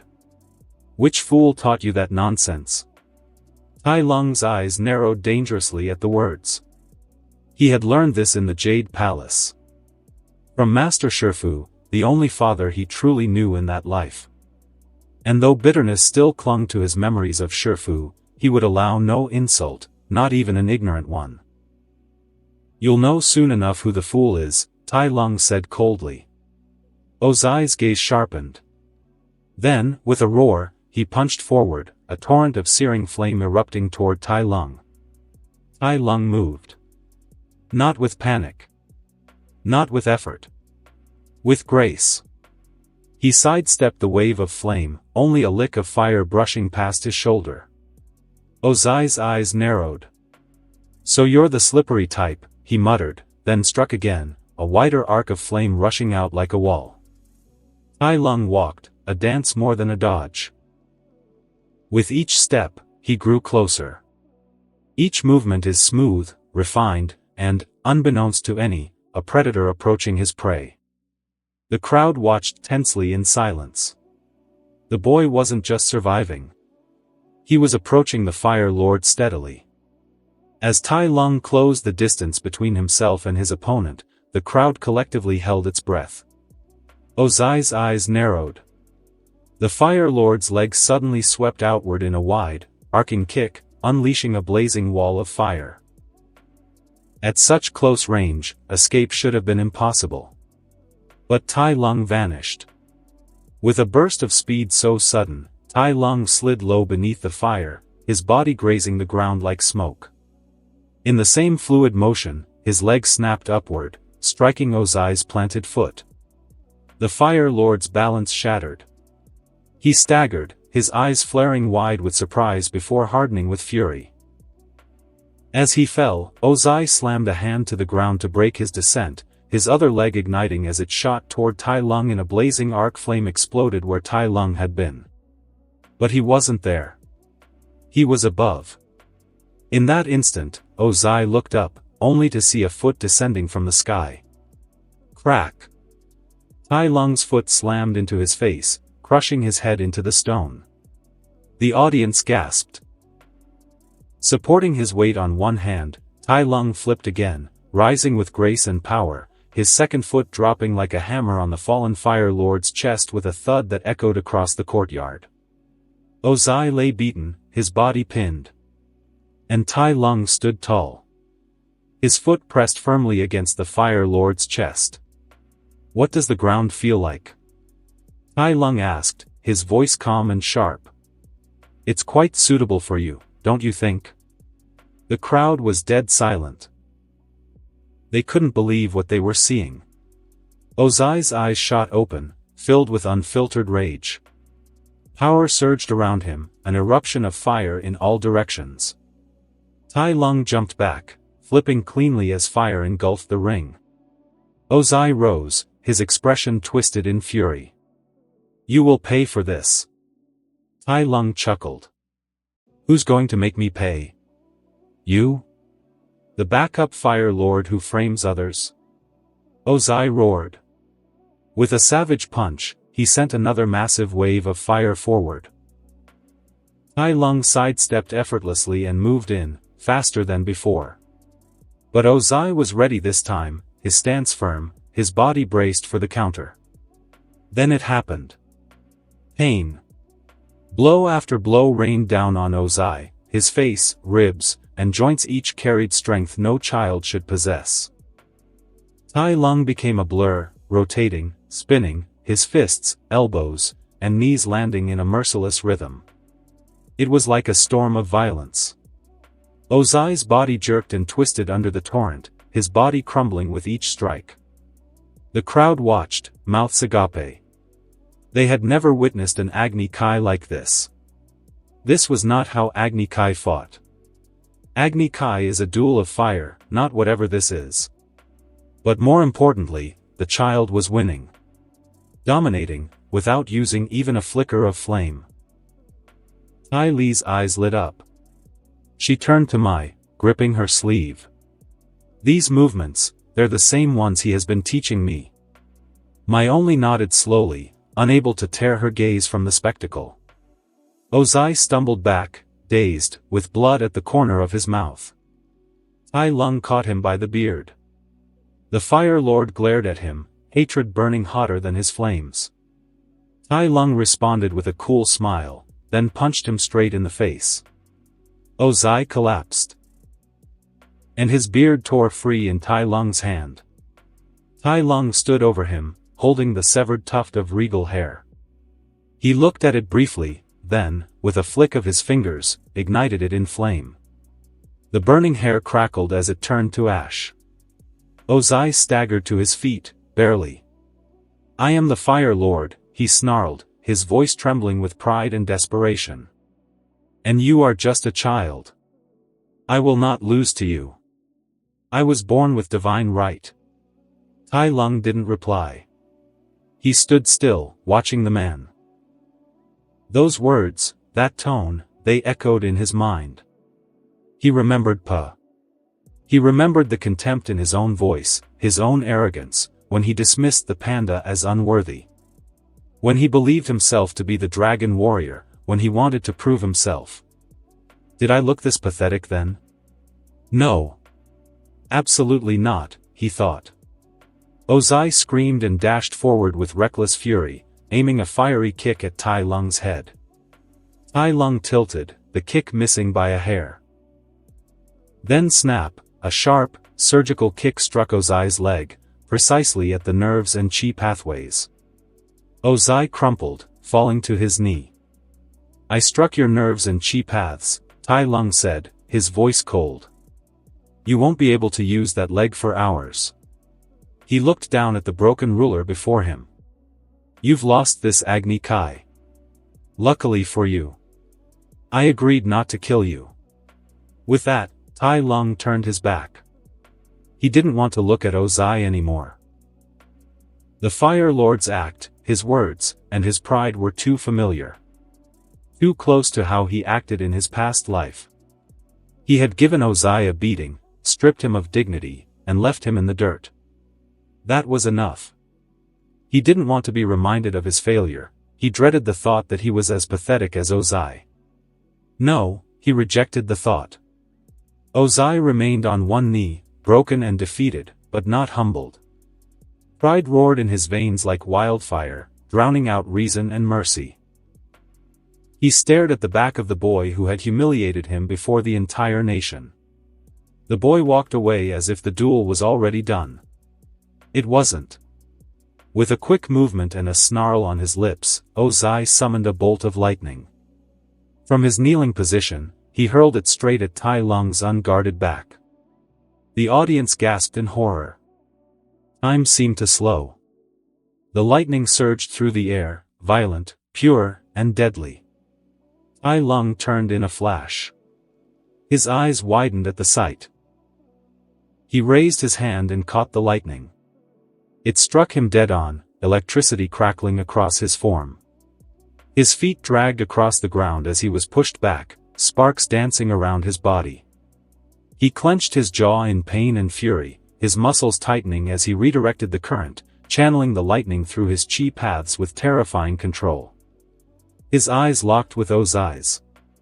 Without a word, Tai Lung pointed his fingers forward. The same bolt of lightning exploded from his fingertips, twice as fierce. Ozai's eyes widened in fear. He raised both arms and blasted fire in defense. The redirected lightning met it mid-air and exploded in a deafening burst of flame and light. The shockwave hurled Ozai backward like a ragdoll, smoke rising from his limbs as he hit the ground hard, groaning in pain. He struggled to rise, shaking, pathetic. Tai Lung's voice echoed across the silent ring. "I gave you a chance to walk out of this," he said, each word a blade. "Since you don't appreciate it, I'll make sure you remember this day for the rest of your life." He raised his hand again. This time, a pale blue flame danced into existence. The audience murmured in disbelief, blue fire, hotter than any they'd seen. Ozai's eyes widened in terror as the flame swelled. Tai Lung pointed his palm forward, and a torrent of blue fire erupted toward the Fire Lord. It surged like a tidal wave, devouring the air with heat. Ozai pushed himself up to his knee, gathering every ounce of strength to counter. A massive orange inferno exploded from his hands to meet it. The two flames collided with a roar. Blue and orange struggled for dominance, but the blue fire quickly surged ahead, larger, hotter, and superior in every way. It swallowed Ozai's flame and kept advancing. Then came the scream. The crowd flinched, some turning their heads as the Fire Lord's cry of pain rang out. The flame washed over him like judgment, scorching him mercilessly. When the fire finally dissipated, Ozai lay crumpled on the ground, his arms charred, his breathing ragged. And Tai Lung stood above him, untouched. His voice boomed with power and pride. "I am Tai Lung, son of Admiral Lung. This time, I fought and spared you in an Agni Kai. The next time you do something like this." His eyes glinted with malice. "I will come to the palace and forcefully change the ruling family." He lowered his hand. "You have been warned." Without another glance at the broken Fire Lord, Tai Lung turned and walked away. Soldiers and healers rushed to Ozai's side, but not a single person moved to stop Tai Lung. Not a whisper of protest escaped the crowd. Every eye followed him as he strode from the ring, his back straight, his presence towering despite his small frame. A 12-year-old boy had brought the Fire Lord to his knees, a grandmaster, without bending fire. They had seen him redirect lightning, wield blue flame, and mark the nation's ruler with his flames. And as his final words echoed in their minds, one truth settled in every heart: Tai Lung had not even reached his prime, far from it. And still, he showed today that he was among the strongest, if not the strongest, firebenders.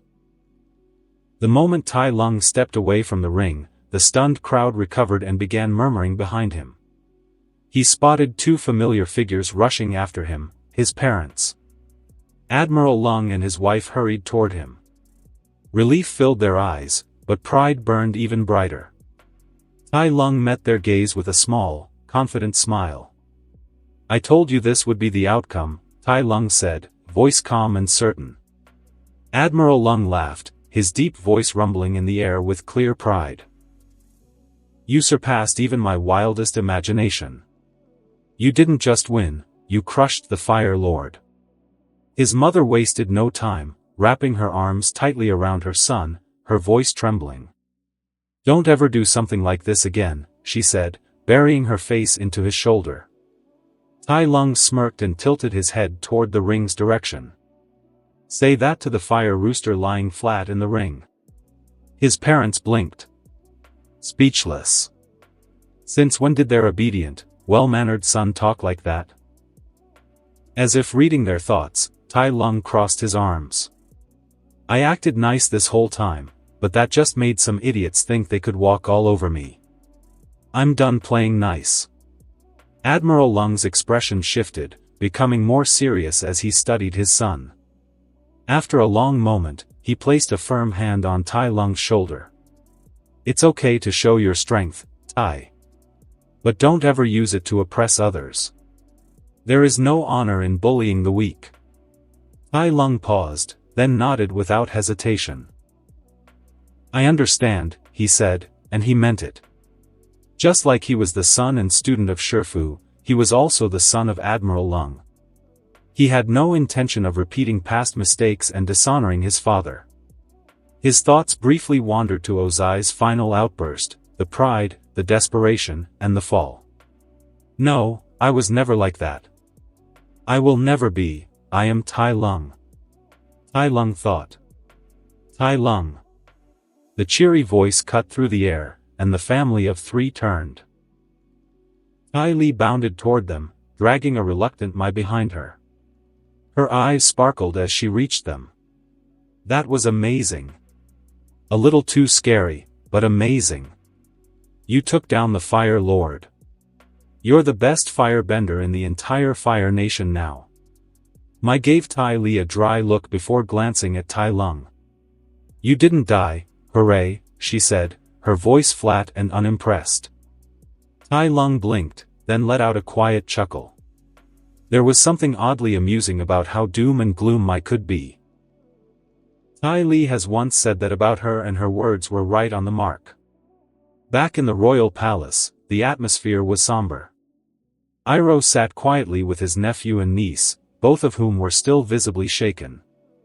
The duel had rattled more than just the audience, it had cracked the foundation of what they believed to be true.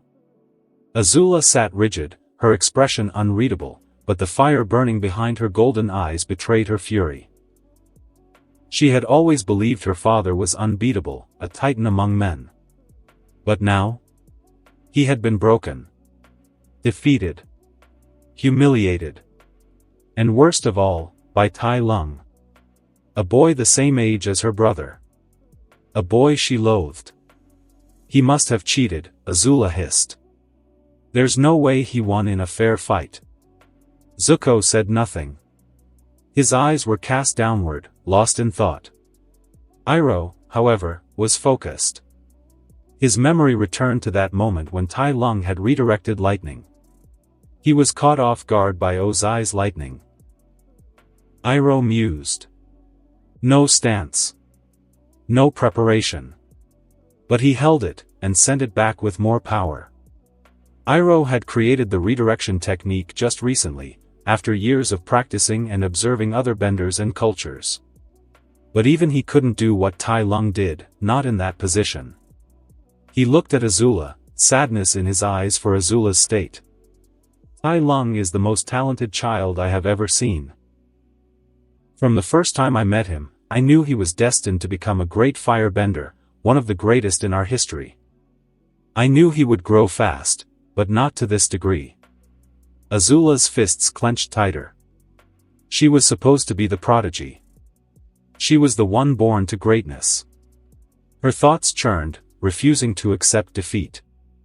Her mind clung to the image of Tai Lung's blue flames, the lightning he redirected. If he could do it, so could she. She'd master it. Surpass it. She would show everyone who the strongest bender truly was. The Agni Kai had ended, but its aftermath roared louder than any flame ever could. In the days that followed, the Fire Nation found itself shaken to its very core by a single duel that had shattered the once unshakable image of its ruling family. The royal court, once revered as the pinnacle of fire-bending might and imperial prestige, now stood humiliated before the eyes of its own people. And at the center of that humiliation was Fire Lord Ozai. The whispers started quietly but spread like wildfire through the capital. He called him the backup lord. The words Tai Lung had spoken before delivering the most decisive defeat of Ozai's reign. A mocking title delivered with certainty, followed by a display of skill and power that made even seasoned benders feel like rookies. Now, for the first time, people were questioning everything. Was Ozai ever the rightful choice to be Fire Lord? Had Iroh, despite his siege failure, been the more capable brother? The questions grew bolder each day, and no one in the palace dared to speak them aloud, but everyone was thinking them. Worse still was the lightning. Even the Agni Kai's brutal outcome might have faded with time, but not that. Not the image of Fire Lord Ozai, already on his knee, conjuring lightning and aiming it at Tai Lung's back. A move devoid of honor, stripped of dignity. A coward strike, in full view of the entire city. And for what? The lightning had not only been blocked or dodged, but miraculously redirected and thrown back with merciless accuracy. Now the Fire Lord lay in recovery, his arm scorched, his pride seared even deeper. His cries of pain still echoed in the halls, and no one, not even the royal guards, dared speak of it with anything but hushed voices. It was a shame that would never be forgotten. But as one figure fell from grace, another rose like a comet blazing through the sky. Tai Lung, the name was on everyone's lips. The son of Admiral Lung, a man already revered in the military, now found his family legacy cemented in history. The rumor spread like smoke. The Fire Lord intended to humiliate an admiral through his son, then strip his powers and rank from him. It was a political move gone terribly wrong. Instead, the opposite happened. The respectful, polite boy from the Royal Academy, the one who had never stirred trouble and never sought attention, had revealed himself to be a talent unlike any seen in generations. He was not just raising skilled firebenders, but a prodigy. A powerhouse despite his young age. The Fire Nation didn't just witness a fight that day, they witnessed a shift in the tide of power. In the hearts of many, the royal family's fire had dimmed. And in its place, a new flame had risen. Tai Lung sat in the warm familiarity of his family's home, the subtle scent of incense from a nearby brazier filling the quiet room. He looked across the table at his parents. Both wore serious expressions. The initial happiness of seeing their son return unharmed from his confrontation with the Fire Lord had faded, and as they calmed down, the reality of their situation had settled in. Admiral Lung spoke first, his voice firm but fatherly. After your Agni Kai, it's clear to everyone you're no longer a boy. You've stepped into manhood. Which means it's time you set a goal for yourself, a path. You've proven your strength and skill. Now, you must decide what you'll do with it. At the word goal, Tai Lung's mind drifted. In his past life, everything had been about bringing his father pride by becoming the Dragon Warrior. That singular objective had driven his every decision, training, fighting, defying Oogway's decision, and even attacking innocents. It had been a blind pursuit, but it was a purpose. It gave him direction. Now, he had nothing. He trained because it was all he knew and fought because it was what he was made for. He told himself it was to regain strength, to master bending and learn new techniques, and to stand at the top of this world, but deep down, he knew it was just motion. There was no true destination, no final goal calling to him. And now, he knew he had probably already reached or was close to the top. He blinked slowly, returning his gaze to the brazier's flame. A faint frustration stirred inside him. Seeing his son silent, Admiral Lung spoke again. For someone who studied at the Royal Academy and demonstrated such advanced combat skill, it's expected you'll join the army. Of course. He glanced at his wife, then back at his son. If you don't feel ready for war, you can stay here a little longer. Tai Lung stared silently at his parents as he thought deeply about what he should be doing next. When he finally spoke, it was with calm, at least in tone, not in heart. "I don't wish to participate in war. War and the honor that comes from it are not my calling," he said plainly. "I don't know what my purpose is or what my future is, but for the time being, I would like to travel the world. Explore it. Challenge benders and masters across it."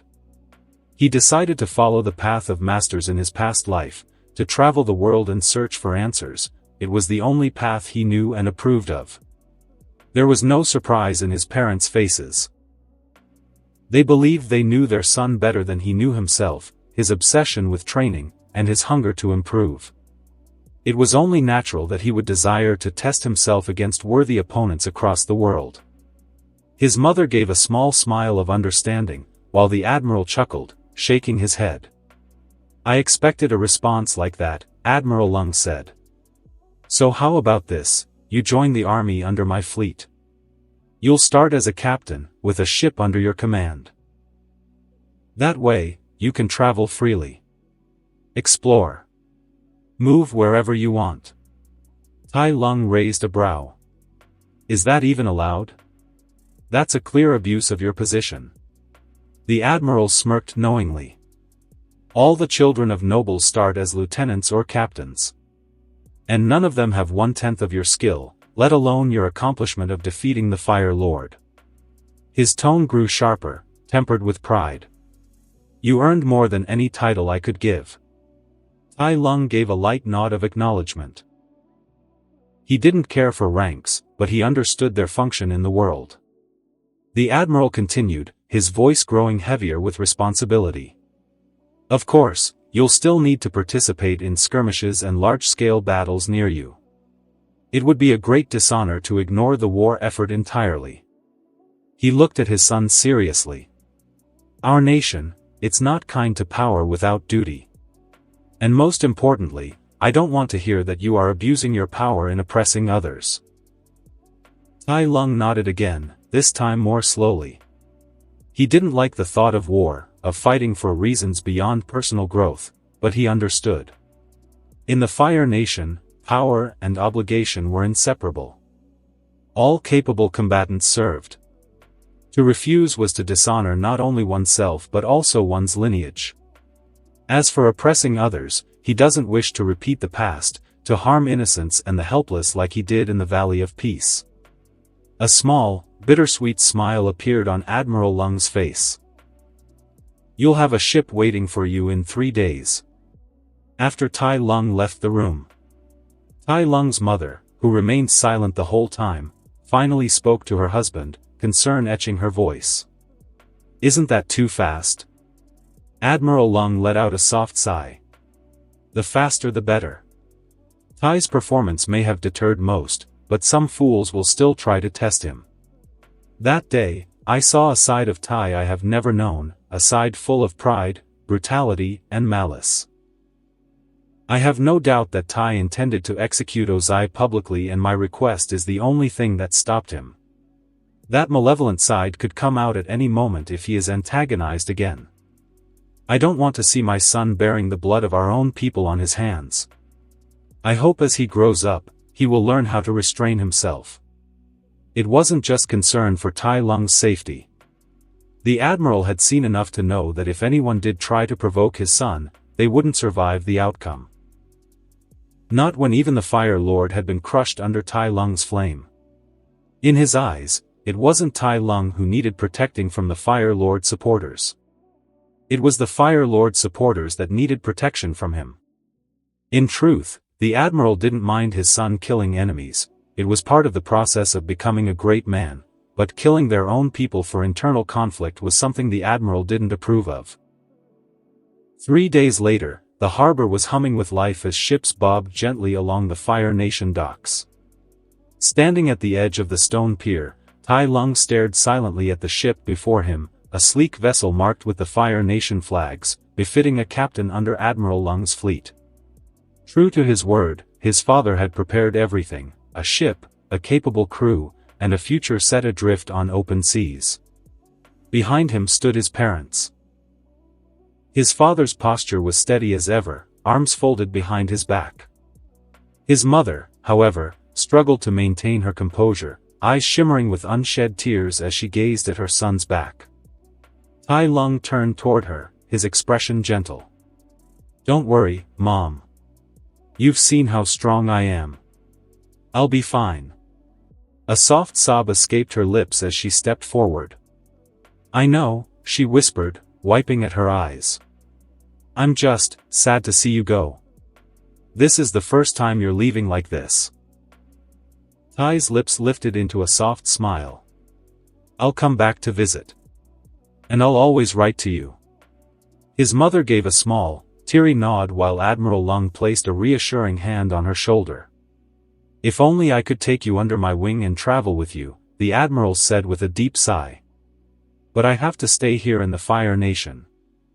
Tai Lung looked at him, puzzled. "Why not come with me? The three of us, together." The Admiral shook his head. "You're officially an enemy of the Fire Lord now. I have to remain on his council and keep watch. If he tries something, I need to be there." Tai Lung nodded slowly, the reality sinking in. "Thank you, Father." The Admiral laughed, warm and proud. It's a father's duty to stand by his children, to help them chase their dreams and fulfill their destiny. Besides, he went after you because of me. The least I can do is stand against the fire. Tai Lung smiled, truly smiled. "Father. Mother. Thank you. Truly." Both parents returned the smile, their expressions a mix of pride and sorrow. Just as Tai Lung turned to ascend the gangplank, a voice rang out, calling his name. He stopped, glancing over his shoulder to see two familiar figures approaching, Tai Li, waving frantically, and Mai trailing behind, arms crossed and eyes half-lidded as always. "Tai!" Tai Li cried. "We came by and your servant said you're leaving to join the war. How could you leave without telling us?" Mai added dryly, "I'm fine with that." Tai Lung tilted his head. It was abrupt. "And it's not that big of a deal." "Not that big of a deal?" Tai Li's voice cracked. "We're your friends. We should know when you're leaving our nation." Mai offered another unbothered shrug. "Not really. I don't care." Tai Lung chuckled faintly. "Well, now you know. Keep up your training. You've got great talent." Tai Li was quiet for a moment, then suddenly pulled Tai Lung into a tight hug. "Stay safe," she said, her voice muffled against his shoulder. "We'll miss you." "I won't," Mai said instantly. As Tai Li let go, Tai Lung offered one final smile. "Bye, Tai Li. And you too, Mai." Tai Li's face was downcast as she watched him board the ship. Mai, as usual, appeared uninterested, but after a pause, she turned to her friend and said, "He'll be fine. Even the Fire Lord couldn't beat him." Tai Li nodded, though her eyes lingered on the departing ship, sadness still written across her face. Tai Lung had been the only one who shared her love for acrobatics, the only one who could match her spirit in motion. Now, that connection was sailing away. Behind the girls, Tai Lung's mother stood silently, wearing the same look of sadness. A mother's ache. But beside her, Admiral Lung stood tall and proud, watching his son embark on the next chapter of his journey, with the pride of a father whose child had already surpassed every expectation. The waves lapped steadily against the hull as the ship cut through the water, leaving the Fire Nation behind in its wake. Tai Lung stood at the bow, arms folded, watching the coastline slowly shrink into the horizon. It was a strange feeling. He didn't belong there, but now that he is leaving, for the first time he felt some lingering emotion toward that land. He breathed in the salty air and turned around to observe the ship and its crew. Some sailors were cleaning, others chatting, and some shouting commands across the deck. Among them stood a middle-aged man with weathered skin, sharp eyes, and a solid build, with an unmistakable air of experience about him. The man approached Tai Lung with a confident stride and offered a respectful nod. "Captain Tai Lung," the man said, voice steady. "I'm Vice Captain Han. Admiral Lung assigned me as your second-in-command and advisor. I'll be at your side on this journey." Tai Lung returned the nod. "Thank you for coming with me." Han let out a hearty chuckle. "I'm honored to follow the Admiral's orders. Besides, from everything I've heard and seen a few days ago, you're meant for greatness."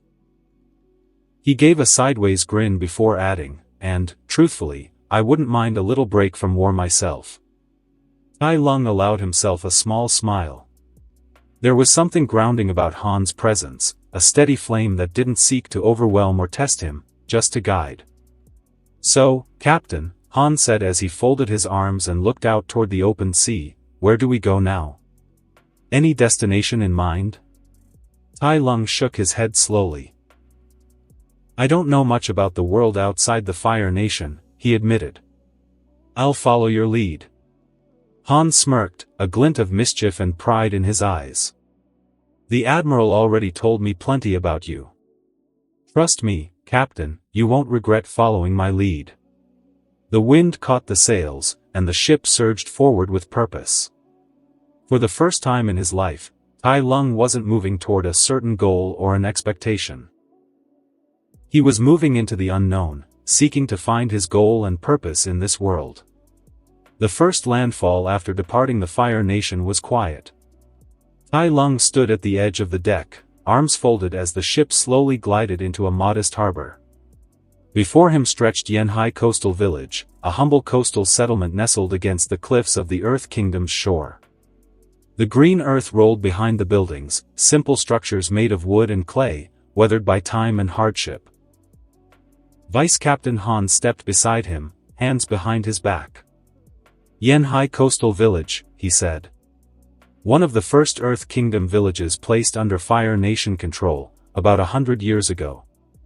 We'll be staying here for a day to rest and resupply before setting sail to the east." Tai Lung nodded silently, his gaze scanning the settlement.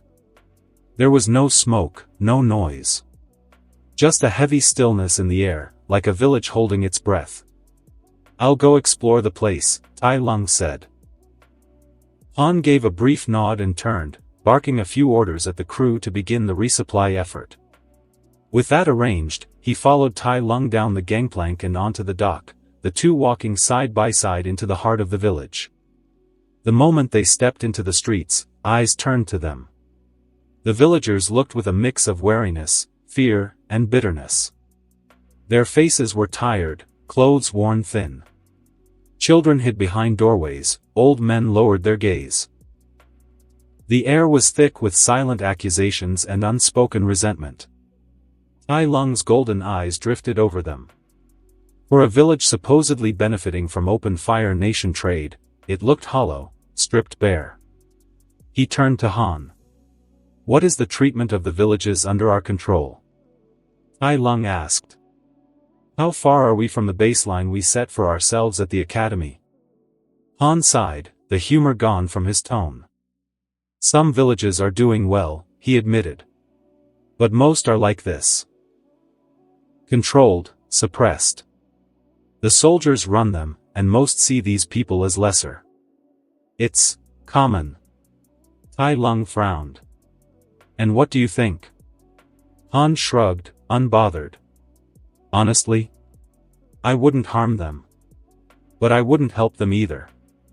I don't care much about them." Tai Lung's eyes turned back to the villagers.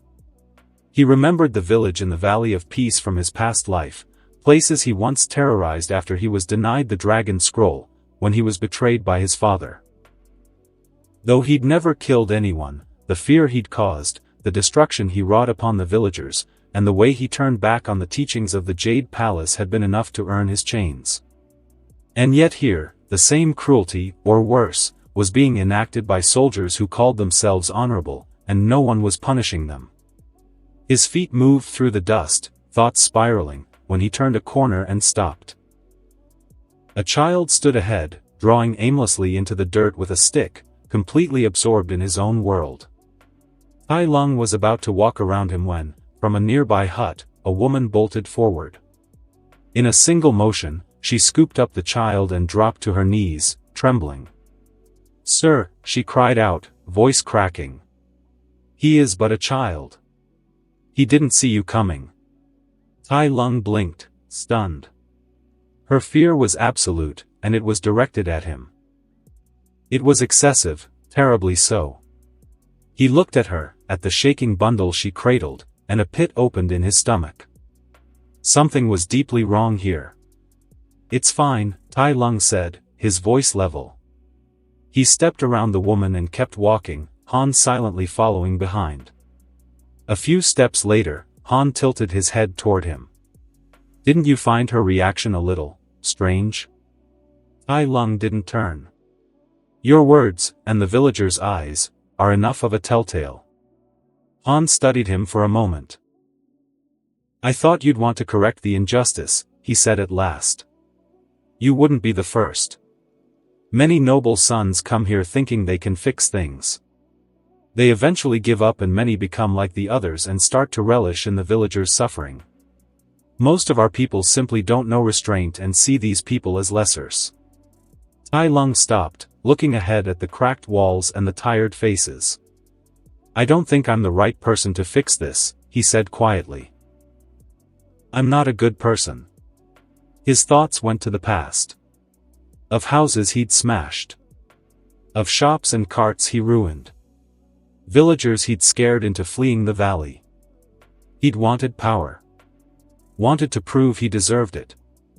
Wanted to achieve the only destiny he ever knew. In his quest, he had harmed the innocent, and he knew if their lives were the price of his destiny, his claws would have snuffed them. No. He wasn't the one to bring justice. He was not worthy. They continued walking through the village, the sound of the wind blowing dust across worn streets. Tai Lung said nothing more, and Han didn't press. The silence between them was heavy but understood. The morning sun had barely climbed above the horizon when the ship's crew began preparations to set sail. Ropes were tightened, supplies stored, and sails unfolded under the commands of Vice Captain Han. Tai Lung stood near the ship, his gaze fixed on his crew carrying orders. Then came the noise. Shouts and a clamor broke the stillness, echoing from the village center. Tai Lung turned sharply, ears narrowing in on the chaos. Without a word, he started walking toward the disturbance, the rest of the crew pausing their tasks to follow him out of curiosity or concern. They arrived to find a crowd gathered in a loose circle. At its heart, a man lay burnt and crumpled on the dirt, tears streaking his ash-covered face as he bowed low before a group of Fire Nation soldiers. "Please," the man begged. "Please, she's my wife. I'll do anything, just let her go." His wife, a woman of fragile frame and weary eyes, was held between two soldiers gripping her arms tightly.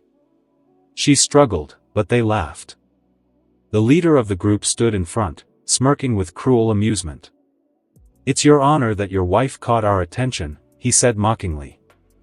"And yet you dare to deny our favor?"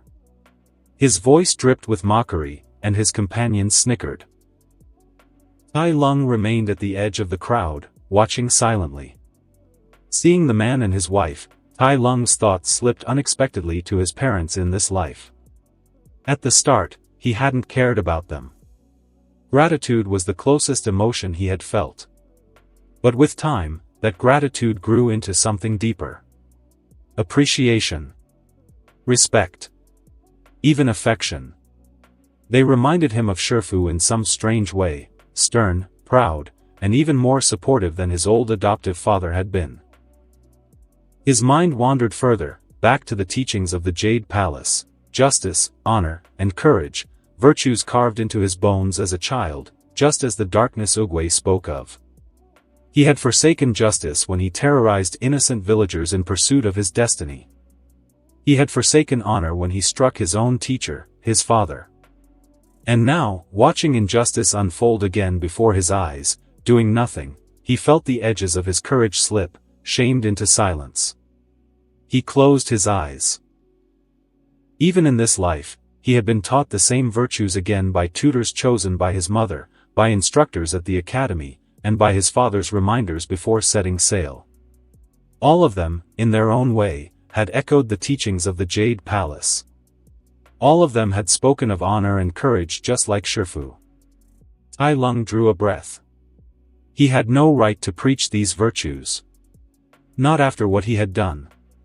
He had lost that privilege. But maybe, he could still act on them and enforce them. If nothing else, he thought, I won't dishonor them. Not this family. Not again. I don't want to repeat my life all over again. His eyes opened, golden and clear. Without a word, he stepped forward. Through the ring of villagers and past the surprised eyes of the crew, Tai Lung walked toward the soldiers. Each step was slow, deliberate, and heavy with a quiet power. Soldiers, he called out, his tone carrying effortlessly over the crowd. Stop what you are doing. You're giving our nation a bad name. All 4 soldiers turned toward him. The one in front, clearly the leader, gave a scoff of irritation. His smirk returned, but now it twisted with arrogance and annoyance. Great, he muttered, loud enough for all to hear, another noble son playing at justice. Tai Lung's expression didn't change. His eyes were steady, and his voice was controlled.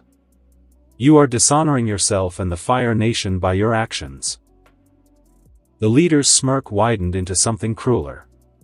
That's big talk, he said. We're just having a little fun with some lowly villagers. What's it to you? Tai Lung didn't respond. His eyes narrowed slightly, and he stepped forward, closing the distance between them. The leader raised an eyebrow. You want to fight, boy? In the blink of an eye, Tai Lung surged forward. A flash of motion, a flurry of brutal fists. The leader didn't even have time to brace. Tai Lung's strikes landed with pinpoint force, each one driving into muscle, joint, and nerves. Within seconds, the soldier was crumpled on the ground, groaning and barely conscious. The remaining 3 soldiers jumped up, hands going to their weapons. Before they could draw, Tai Lung raised his voice. I am Captain Tai Lung, he said, his voice loud enough for all to hear. Son of Admiral Lung. The soldiers froze. Murmurs swept through the crowd. The soldiers' eyes darted between Tai Lung and their fallen leader, hesitation written across their faces. Tai Lung continued, his tone as sharp as a commander's. This soldier has broken the laws of our nation. He assaulted a villager, and he made clear his intention to violate a woman. That is treason against our honor and our code. He turned his gaze down at the fallen man. He has brought us shame. Throw him in the brig. Let him serve as an example. The 3 soldiers didn't argue. 2 of them moved quickly, lifting their unconscious leader, their hands trembling with restraint and nerves. Tai Lung looked at them coldly. I'll consider this obedience for now. He was your commanding voice, but next time, if you stand by such actions or assist in any shape or form, you will share in the punishment. Then he turned his head toward Han, who had silently followed the confrontation with a thoughtful expression. Help me draft a report, Tai Lung said. We'll send word to the capital. This man will face a proper trial. Han gave a short nod and moved to his side, pulling out a parchment and ink from his satchel. With the situation settling, Tai Lung turned to the villager, still kneeling in the dust, and next to him his wife, both of them shaken and wary.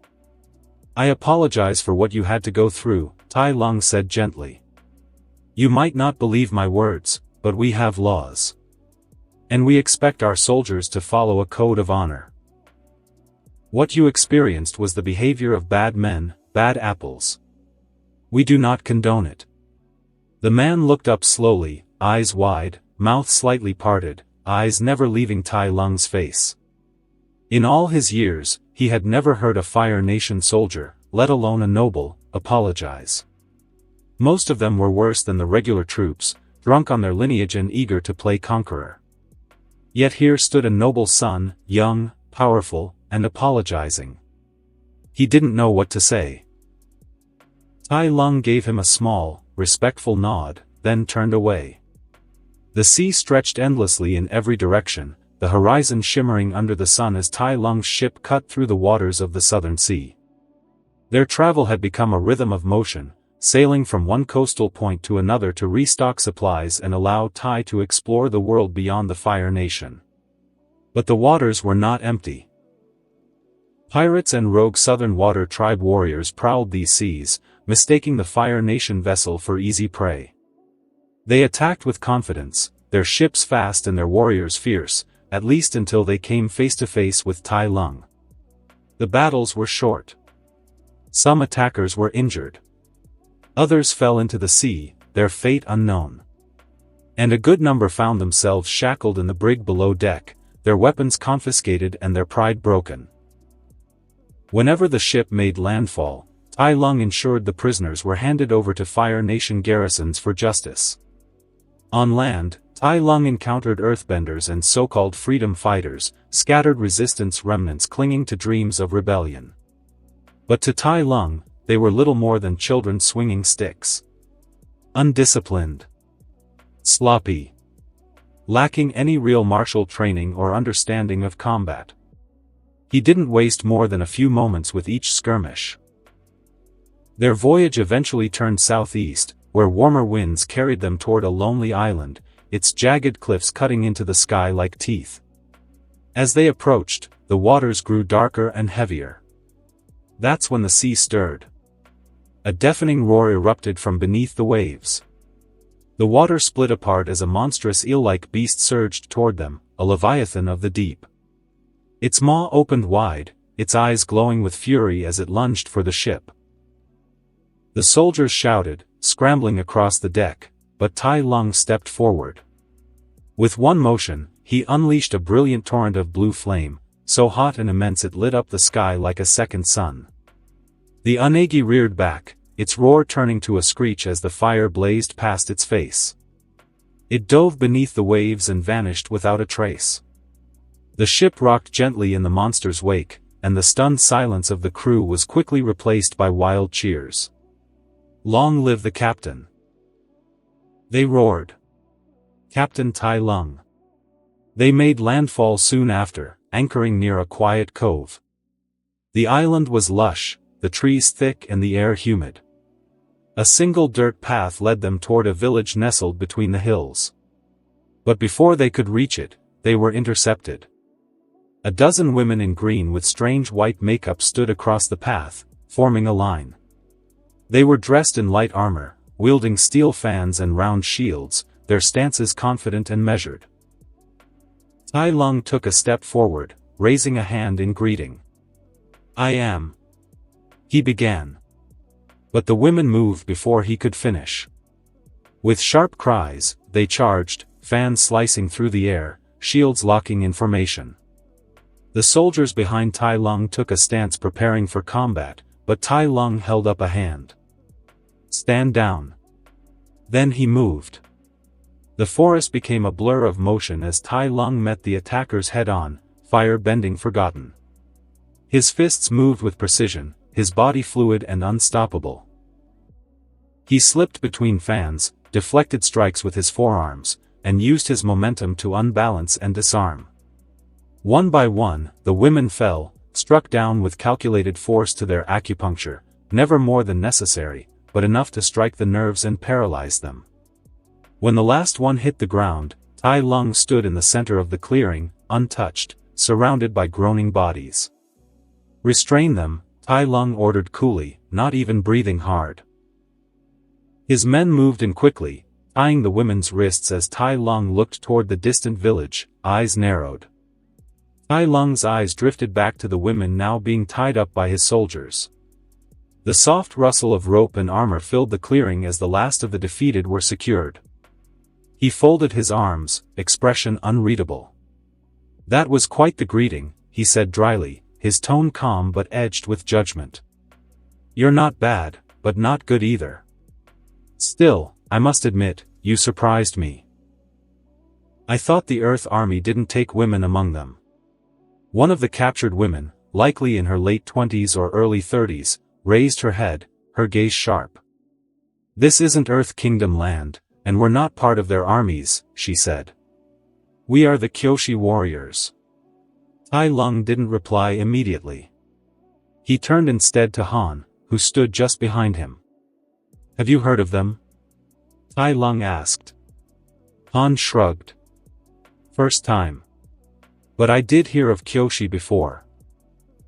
It was one of the Avatar's incarnations. Tai Lung nodded slightly. The name wasn't unfamiliar. He had heard tales of the legendary Avatar, the strongest bender to ever live, a master of the four elements and a force of unmatched power, a bender that keeps reincarnating in an endless cycle, but he went into hiding at the start of the war for an unknown reason. Turning his attention back to the woman, Tai Lung narrowed his eyes. Doesn't seem like you're very famous, he said bluntly.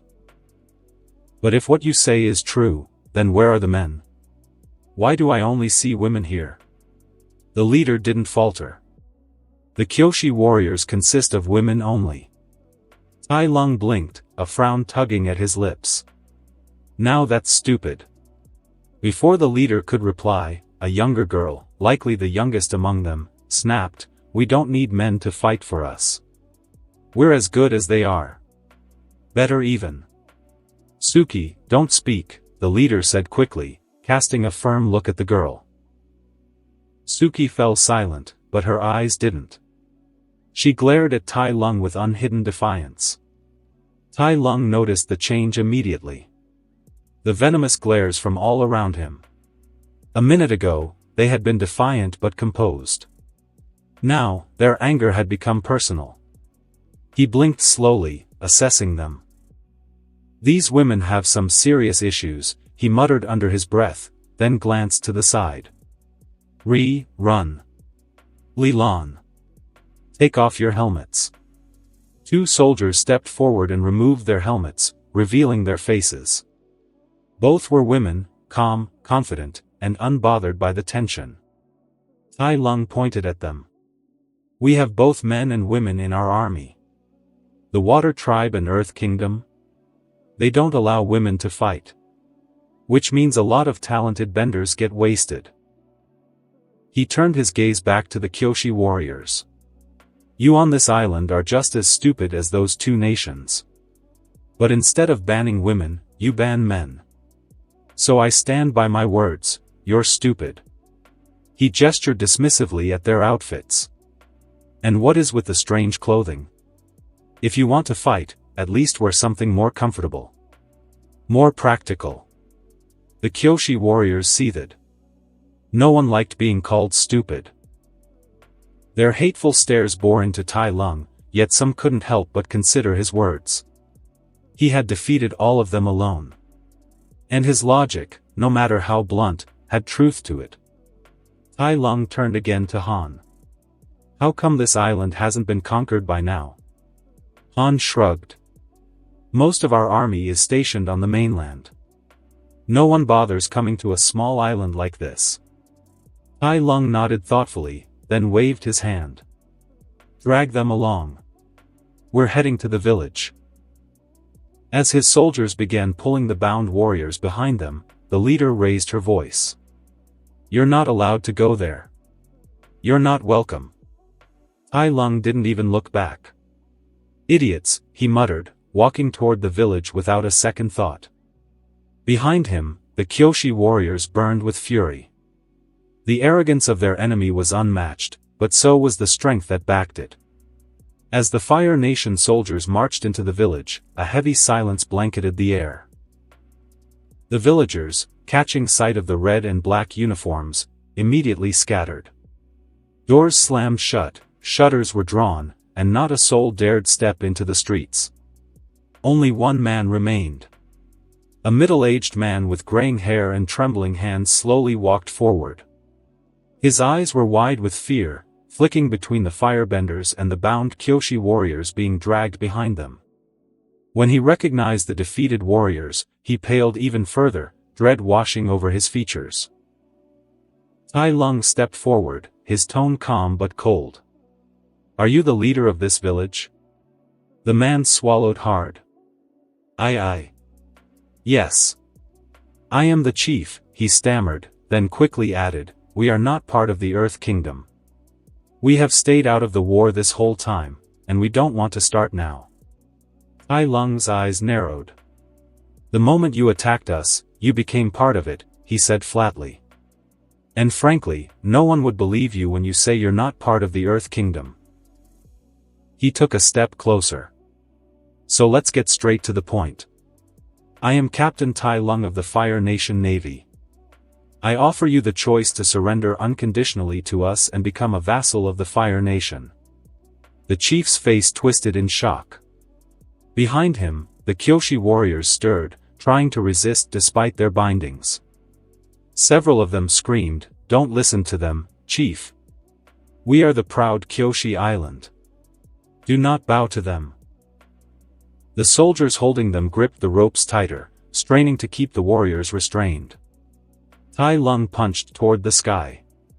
In an instant, an enormous pillar of searing blue fire erupted upward, lighting the sky with an eerie brilliance. The heat radiating from it could be felt even from a distance. The Kyoshi warriors froze, eyes wide in disbelief and fear at the overwhelming display of power. Tai Lung's voice rang out above the silence. "I alone can turn this entire village into ashes, let alone the soldiers that follow me." His gaze swept across the terrified villagers peeking through their windows. "Surrender now, and you will be spared that fate. You will continue your lives as you always have, in peace. The only difference is, if a Fire Nation ship comes by, you will not attack it. I do not leave enemies behind to ambush my people." The chief trembled where he stood.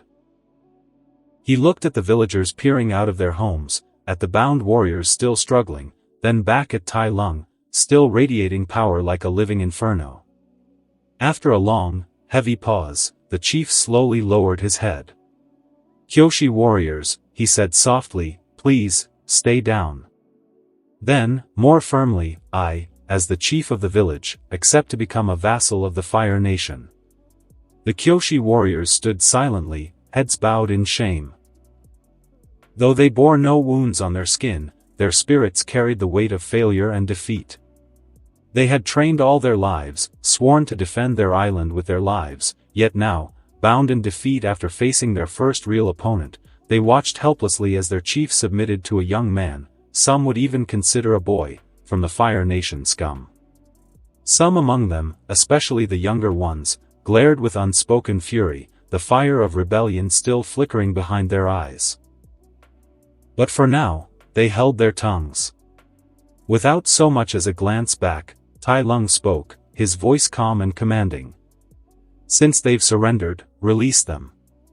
There's no need to keep them restrained. We honor our word.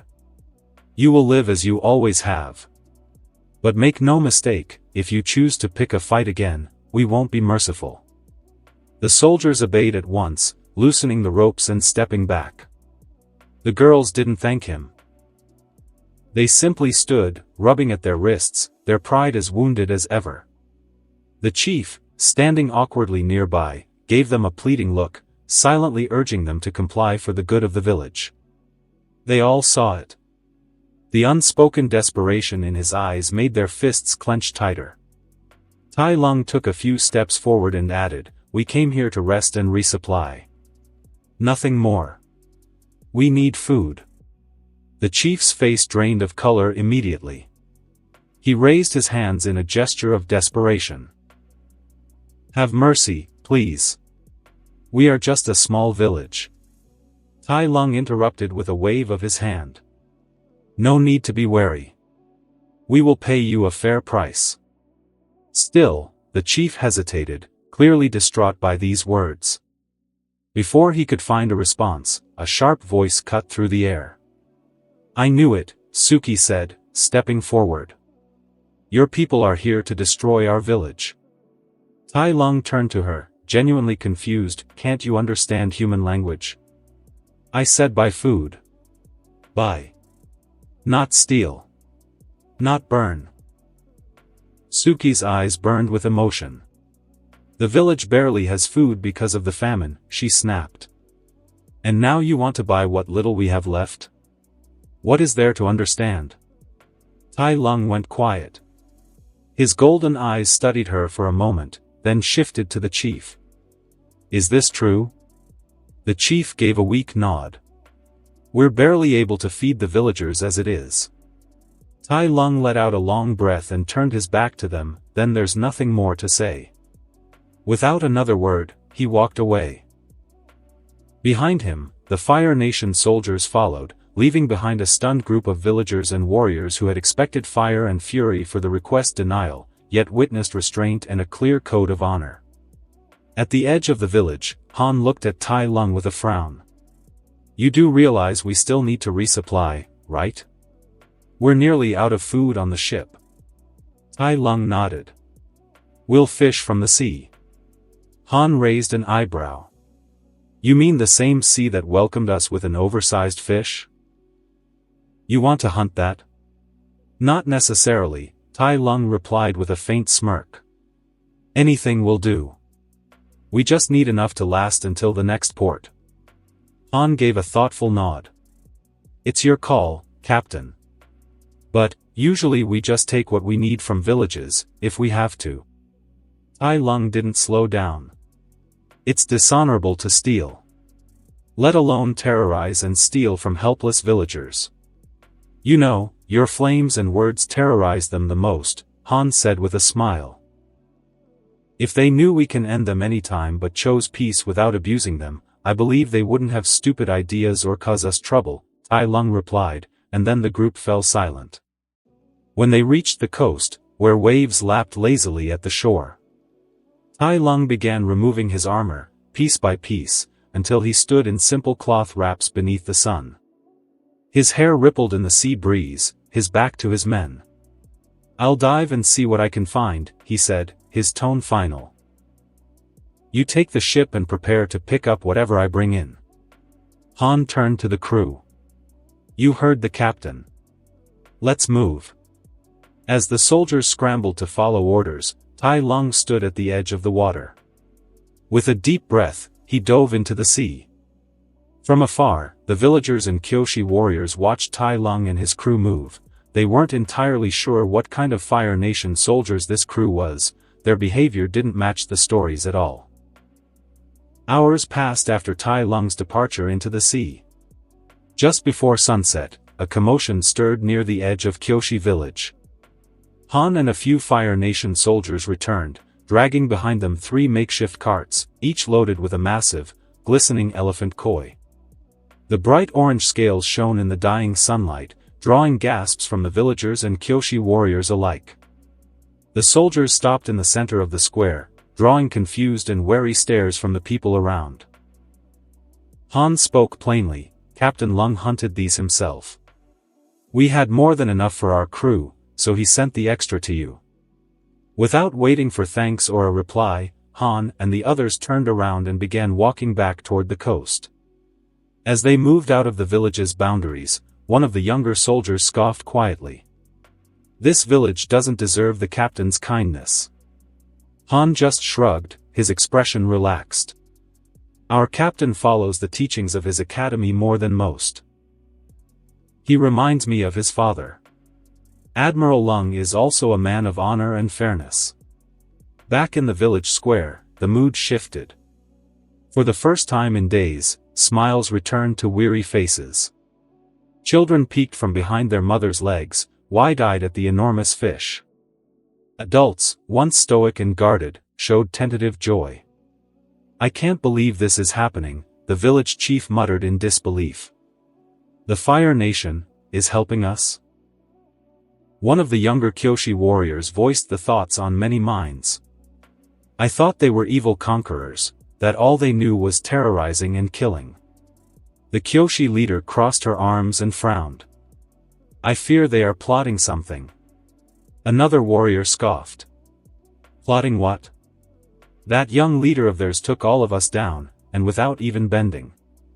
And did you see his fire? Blue. That wasn't normal fire bending. There's no way we could fight that.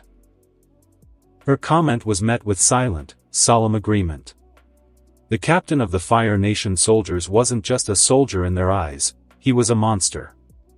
At dawn the next morning, the Kyoshi warriors gathered quietly and departed the village, heading for the coast. The Fire Nation ship was still docked nearby. The warriors had two intentions: to keep watch over the foreigners, and to thank them for the food they had delivered. As they approached, one of the girls spotted movement near the jagged rocks that lined the shoreline. "There," she whispered, pointing. The girls crept closer and their eyes widened. It was him, the person who had bested them all the day before. Tai Lung stood shirtless in the pale light of morning, his breath slow and focused. With no fire, no bending, he drove his fists and legs into the rugged stone, shattering the edges with every strike. The warriors stood in awe. The sheer force he was using, the power behind each motion. It was brutal. It was scary. And it made yesterday's defeat all the more haunting. They realized in silence he had gone easy on them more than they thought. Had he truly given them the same treatment as these rocks, they wouldn't be standing here now. Bones would have broken. Limbs might have shattered. Then, without warning, Tai Lung stopped. His breathing didn't even sound labored. He turned and raised an eyebrow when he saw them. "What are you doing here so early?" he asked as he walked toward them, sweat glistening off his body. The Kyoshi leader stepped forward, her voice awkward and unsure. "We wanted to thank you for the food you gave the village yesterday." Tai Lung's eyes narrowed slightly. "This early? And with so many of you?" The girls tensed, their expressions shifting from calm to concerned, perhaps even fearful, except for one. Suki met his gaze evenly. "How did you hunt the koi fish, with the onagi around?" Tai Lung tilted his head. "Onagi?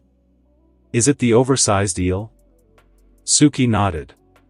"Ever since it showed up, we haven't been able to fish in the sea. It attacks any boat in sight." Tai Lung responded simply, "It attacked our ship yesterday. After we repelled it, it kept its distance." Suki's eyes widened. "You repelled it?" He didn't reply. Instead, he turned to the Kyoshi leader. "We're leaving the island as soon as the rest of my crew is up." With that, Tai Lung turned and walked away, leaving the stunned warriors behind. Not long after their early morning encounter with Tai Lung, the Kyoshi warriors remained at the coast, quietly observing the Fire Nation ship.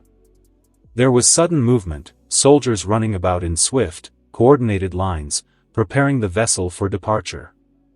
The sails unfurled, the anchors pulled up, and the ship began to drift away from Kyoshi Island, slowly vanishing over the sea's horizon. The girls stood in silence, their expressions conflicted.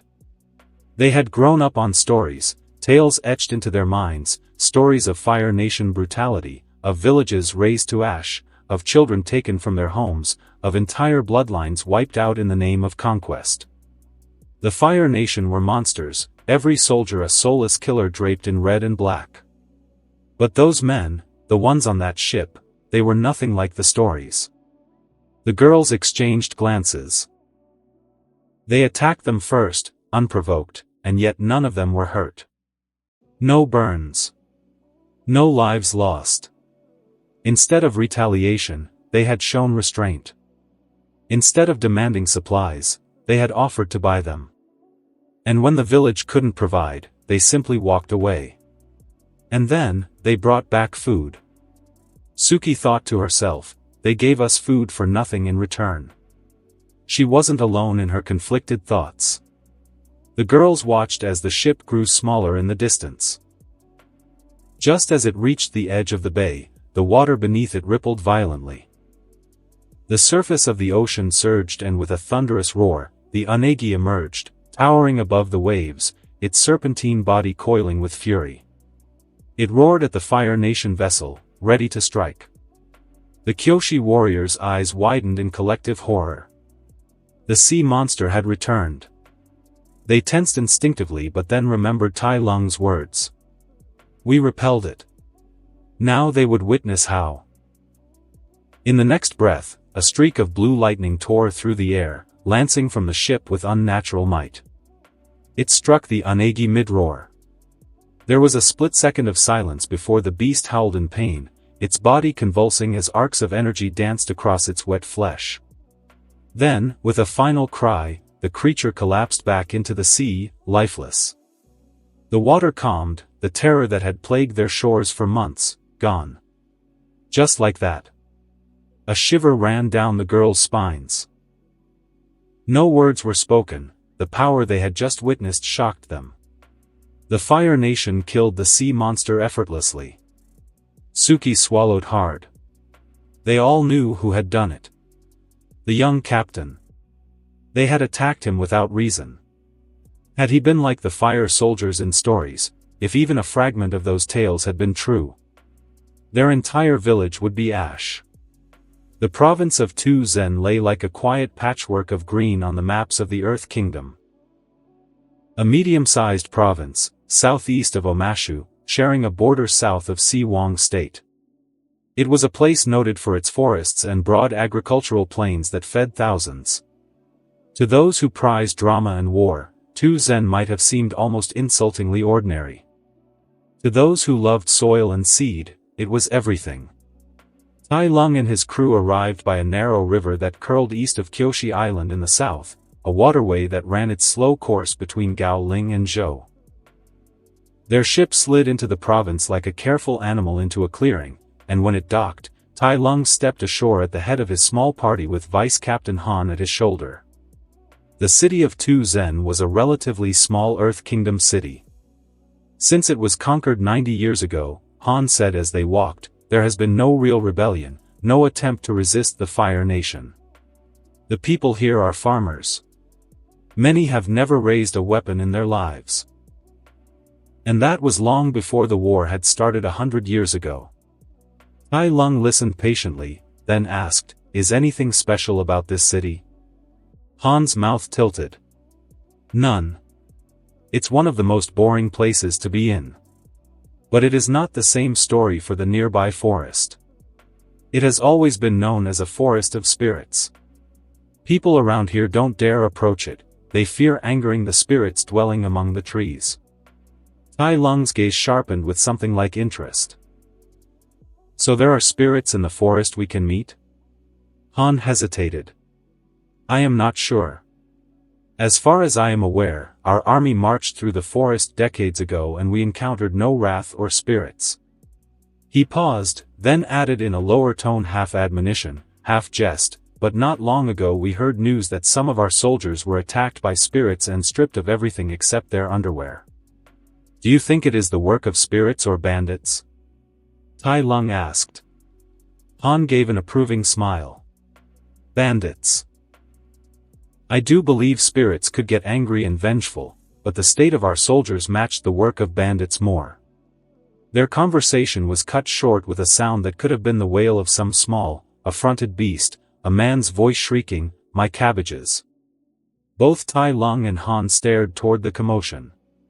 They found an Earth Kingdom merchant in the square, wild-eyed and wailing over a heap of ruined vegetables on the stones. Cabbages lay trampled, leaves scattered like injured birds. Next to the ruined heap stood another Earth Kingdom man, looking unrepentant, and at his side a koala sheep was happily munching what remained. The man's manner was brisk and dismissive. "They are just a few cabbages," he said. "Don't cause trouble over them." "Just cabbages? Just cabbages. How dare you?" the merchant screamed in fury and pain. The cabbage merchant became angrier by the moment. It seemed he was on the verge of attacking the man. Unexpectedly, Han moved toward them. "Kai. Calm down," he said, his voice laced with the sort of patience that comes from having settled more quarrels than a man could remember. The merchant, who had been seething a moment before, stopped completely. His face, fierce one breath earlier, turned bright and eager. He pointed a finger at the koala sheep's owner and cried, "Mr. Han. They destroyed my cabbages and acted as if they had done nothing. Off with their heads.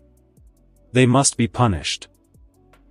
The other man stood shocked, blinking at the sudden call for capital punishment. Are you crazy? He spluttered. You want to kill me because my koala sheep ate a few cabbages? Sir, this man is crazy. His hands fluttered, helpless, angry and afraid now.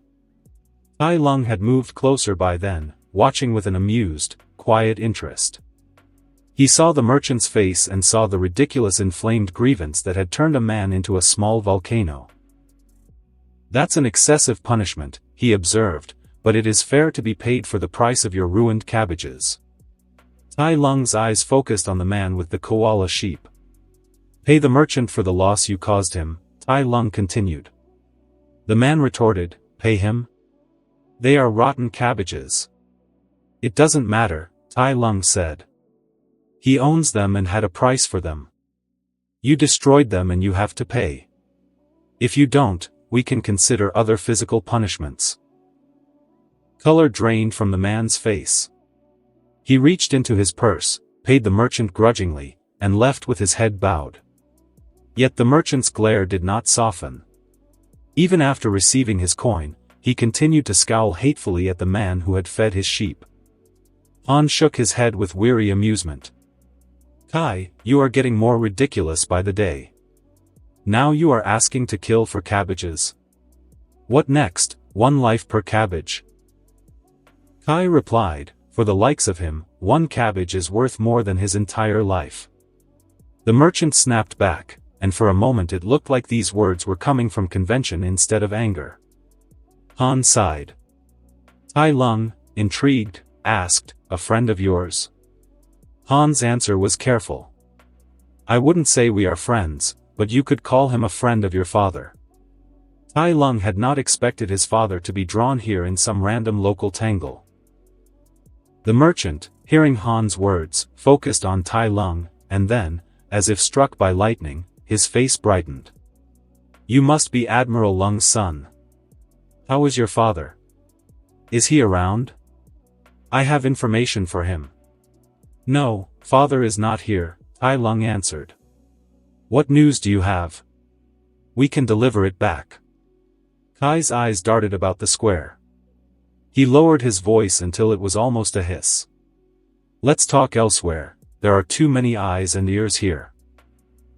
Without another word he turned and began to thread his way away from the crowd.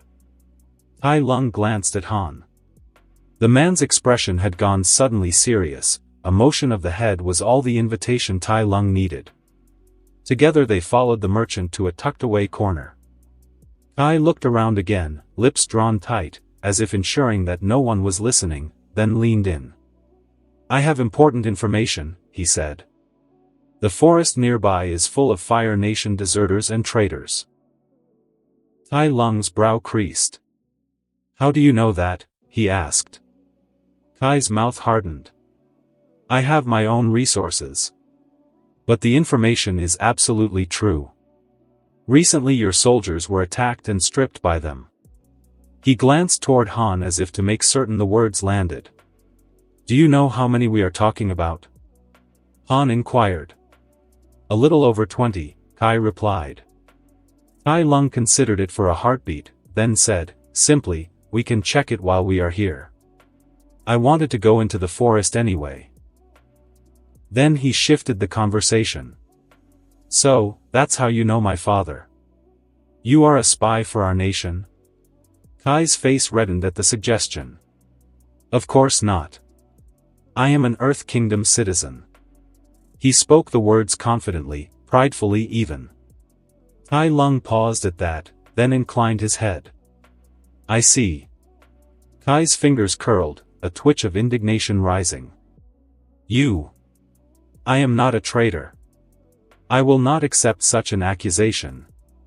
His voice had climbed a pitch, his hands were visibly clenched. I didn't say anything, but you are indeed a traitor, Tai Lung told him bluntly. Your face spoke for you, Kai snapped back. No, I am no traitor. The Earth Kingdom betrayed me. You don't know even a fraction of the crimes and acts of hate they have done against me through the years. This is all for the grievances they have given me." Toward the end his voice cracked, his fists squeezed so tightly the knuckles went white and his eyes shone with unchecked tears. For a moment Tai Lung said nothing. At last his tone shifted, softened. "What have they done to you?" he asked. Kai's head bowed as though recalling the worst things imaginable to humans. He spoke as if recounting a nightmare he could not wake from. "Over and over they destroyed my cabbages and I could only watch helplessly. I begged for justice but no one cared, they even laughed at me. Only the Fire Nation and good men like your father and you stood for my cabbages." His voice was small but redolent with a conviction so absolute. Tai Lung could not hide his astonishment at the absurdity he was hearing. Kai saw the look and, as if to seal the truth of his grievance, nodded quickly. "Yes. It was that bad. For years I lived to see my cabbages get destroyed. None of these fools can see the beauty and wisdom of the cabbage, but I do. I will take revenge for every destroyed cabbage." He said the last words with a terrible, trembling earnestness. Tai Lung inclined his head once and then smiled. "I won't take more of your time. Go back to your cabbages." Kai brightened as if released from a spell. "Good luck with the traitors," he said, earnest again, and bowed in the strangest sort of respect. "Send my greetings to your father." Tai Lung turned to Han. The man's expression had broken into a grin and then the grin became laughter, sudden and loud. "Your face was priceless," Han said as he laughed. "That man is crazy," Tai Lung said at last, a faint amusement threading his words. "Maybe," Han admitted, still smiling, "but his information is always spot on. He knows things that no one should. He's better at gathering news than our best spies and informants. Your father calls him the Cabbage Bender, the greatest spy in the world." For an instant, Tai Lung's amusement curdled into reflection. His gaze drifted, thoughtful and oddly solemn. Han noticed and frowned. "You're thinking about the deserters, aren't you?" "No," Tai Lung said slowly. "I'm thinking about the cabbage lunatic." Han blinked. "What?" Tai Lung folded his arms, his tone unexpectedly serious. "Some spiritual masters can form deep connections with the universe. What if that man's love for his cabbages became so strong, so absolute, that it forged a bond between him and them? All things are connected, Han. If his devotion was powerful enough, perhaps he found a way to communicate with them." There was a long pause. Then Tai Lung looked at Han with utter sincerity and said, "Maybe he isn't the Cabbage Bender, but the Cabbage Messenger." Han stared at him, mouth slightly open. "He's just a crazy man and your father was joking, Captain. You're thinking far too much into this." Tai Lung decided to follow the cabbage merchant's information and investigate the supposed deserters hiding in the nearby forest. Along with him came Han and two others from his crew. As the group walked through the dense forest, Han glanced sideways at Tai Lung and said, "I didn't expect you to look for deserters based on Kai's words alone." Tai Lung's expression remained calm. "I wanted to visit the forest to begin with," he said. "And I did tell father I wouldn't just drift aimlessly. I think it counts if we catch deserters." Besides, a faint smirk tugged at his mouth, "the cabbage messenger went out of his way to warn us. How could we ignore him?" Han gave a strange look. "Do you really think he can talk to cabbages?" he asked. "I don't know," Tai Lung replied thoughtfully. "He might truly be able to communicate with them, or perhaps he has a spiritual connection with the universe, or maybe he's simply too good at gossiping. Personally," he added after a pause, "I hope he really is connected with cabbages or the universe." Han raised a brow. "And why is that, exactly?" "Because," Tai Lung said, his voice carrying a distant, almost wistful note, "he would be proof that one can truly communicate with the universe, that there's a way to achieve inner peace and reach true Qi mastery within the rules of this world. Han blinked at him, utterly baffled. What in the name of Agni are you talking about? Tai Lung didn't answer. His eyes drifted through the trees, his mind far away. In this world, there was no concept of inner peace or Qi mastery. Here, bending was seen only as a path to strength and domination. A quiet loneliness settled over him. It seemed that only he knew the art of Qi, the balance between body and spirit. Yet he could not share it, not when he wasn't certain if the universe's laws even allowed it to advance beyond a certain level. After a moment of silence, he said quietly, "Don't mind me." Then, turning his gaze ahead, he asked, more importantly, "How likely are we to encounter these deserters?"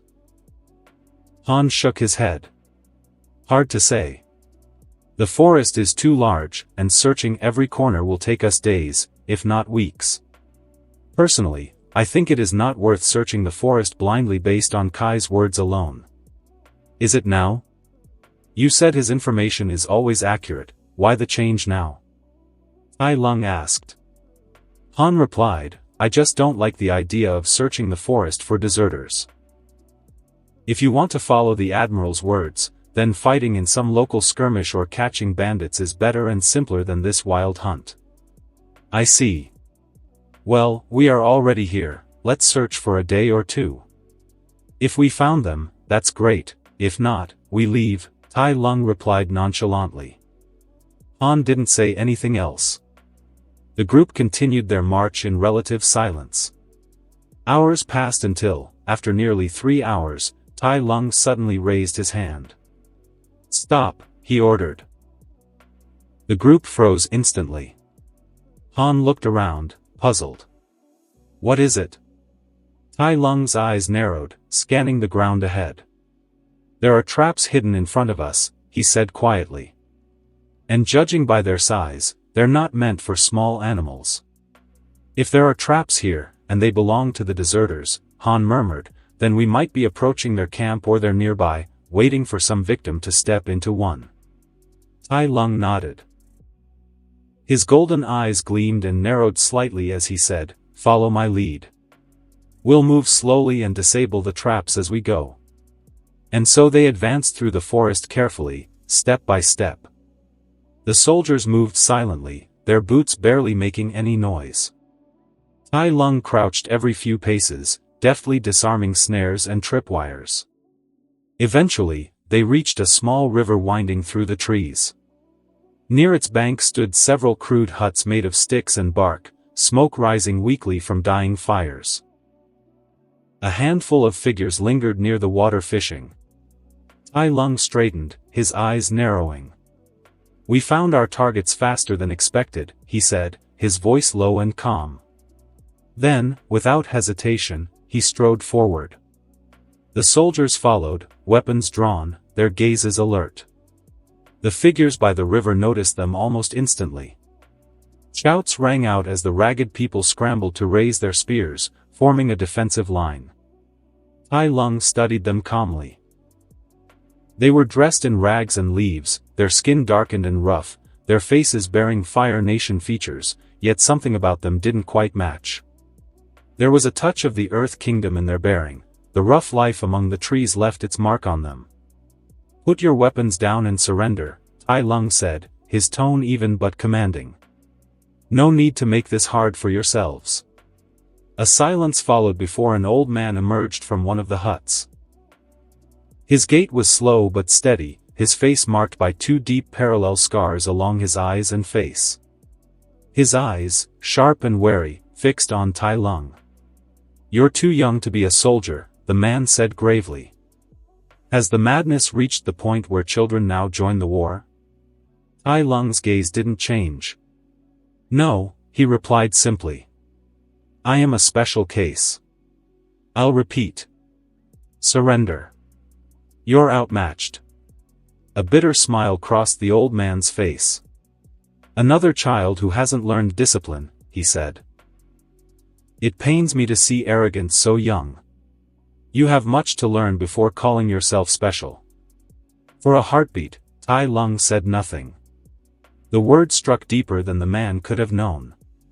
Discipline, arrogance. Shifu's voice echoed in his memory, educating, cold, patient, and relentless. His master's lessons had been carved into his bones. No one demanded discipline like Shifu, and no one taught harder than Shifu. Then arrogance wasn't through how he viewed others or how he met Pa. Was he looking at others through the lens of arrogance again? He thought bitterly. Am I underestimating my opponent, just like before? The thought stung, and with it came anger, not toward the old man, but toward himself and this habit. His calm expression hardened, his shoulders tensed. He inhaled sharply, calming his breath. Then fight it is, Tai Lung said, voice cold and deliberate. But be warned, I'm not holding back. The old man's eyes narrowed. He felt something shift, the air around Tai Lung seemed to radiate danger and violence. Young one, he said, his voice steady but low, your eyes. They're full of brutality and savagery. As if you've never been taught restraint. Tai Lung's expression darkened. I was taught to be efficient and brutal, he said, each word measured like a strike. To make my enemies suffer for their weakness or mistakes. His gaze sharpened further, the gold in his eyes glinting with malice. And I admit. I let my arrogance cloud my judgment for a moment. No more. The last words were spoken to himself, almost like a vow.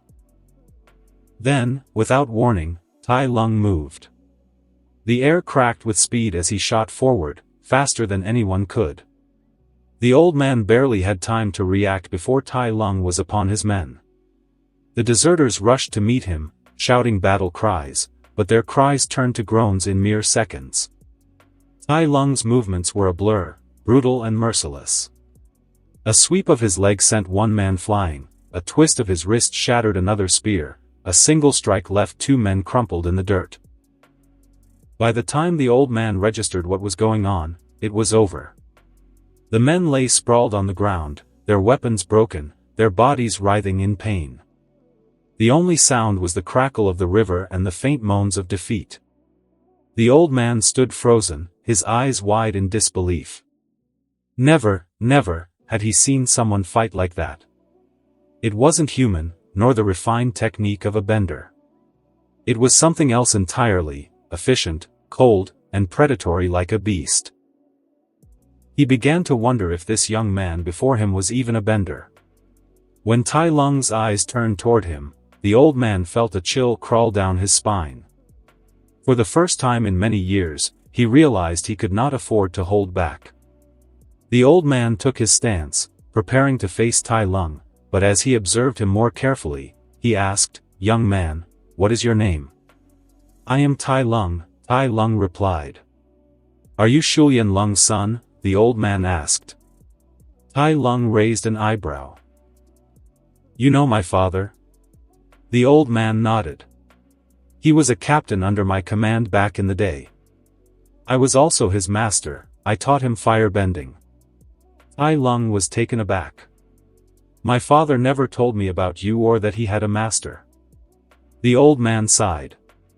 "I am Zhong Zhong, an ex-admiral of the Fire Nation and the first person to become a deserter there. Your father didn't take kindly to my actions and viewed them as a betrayal." "If that's true," Tai Lung said, "then it is all the more reason I must bring you in."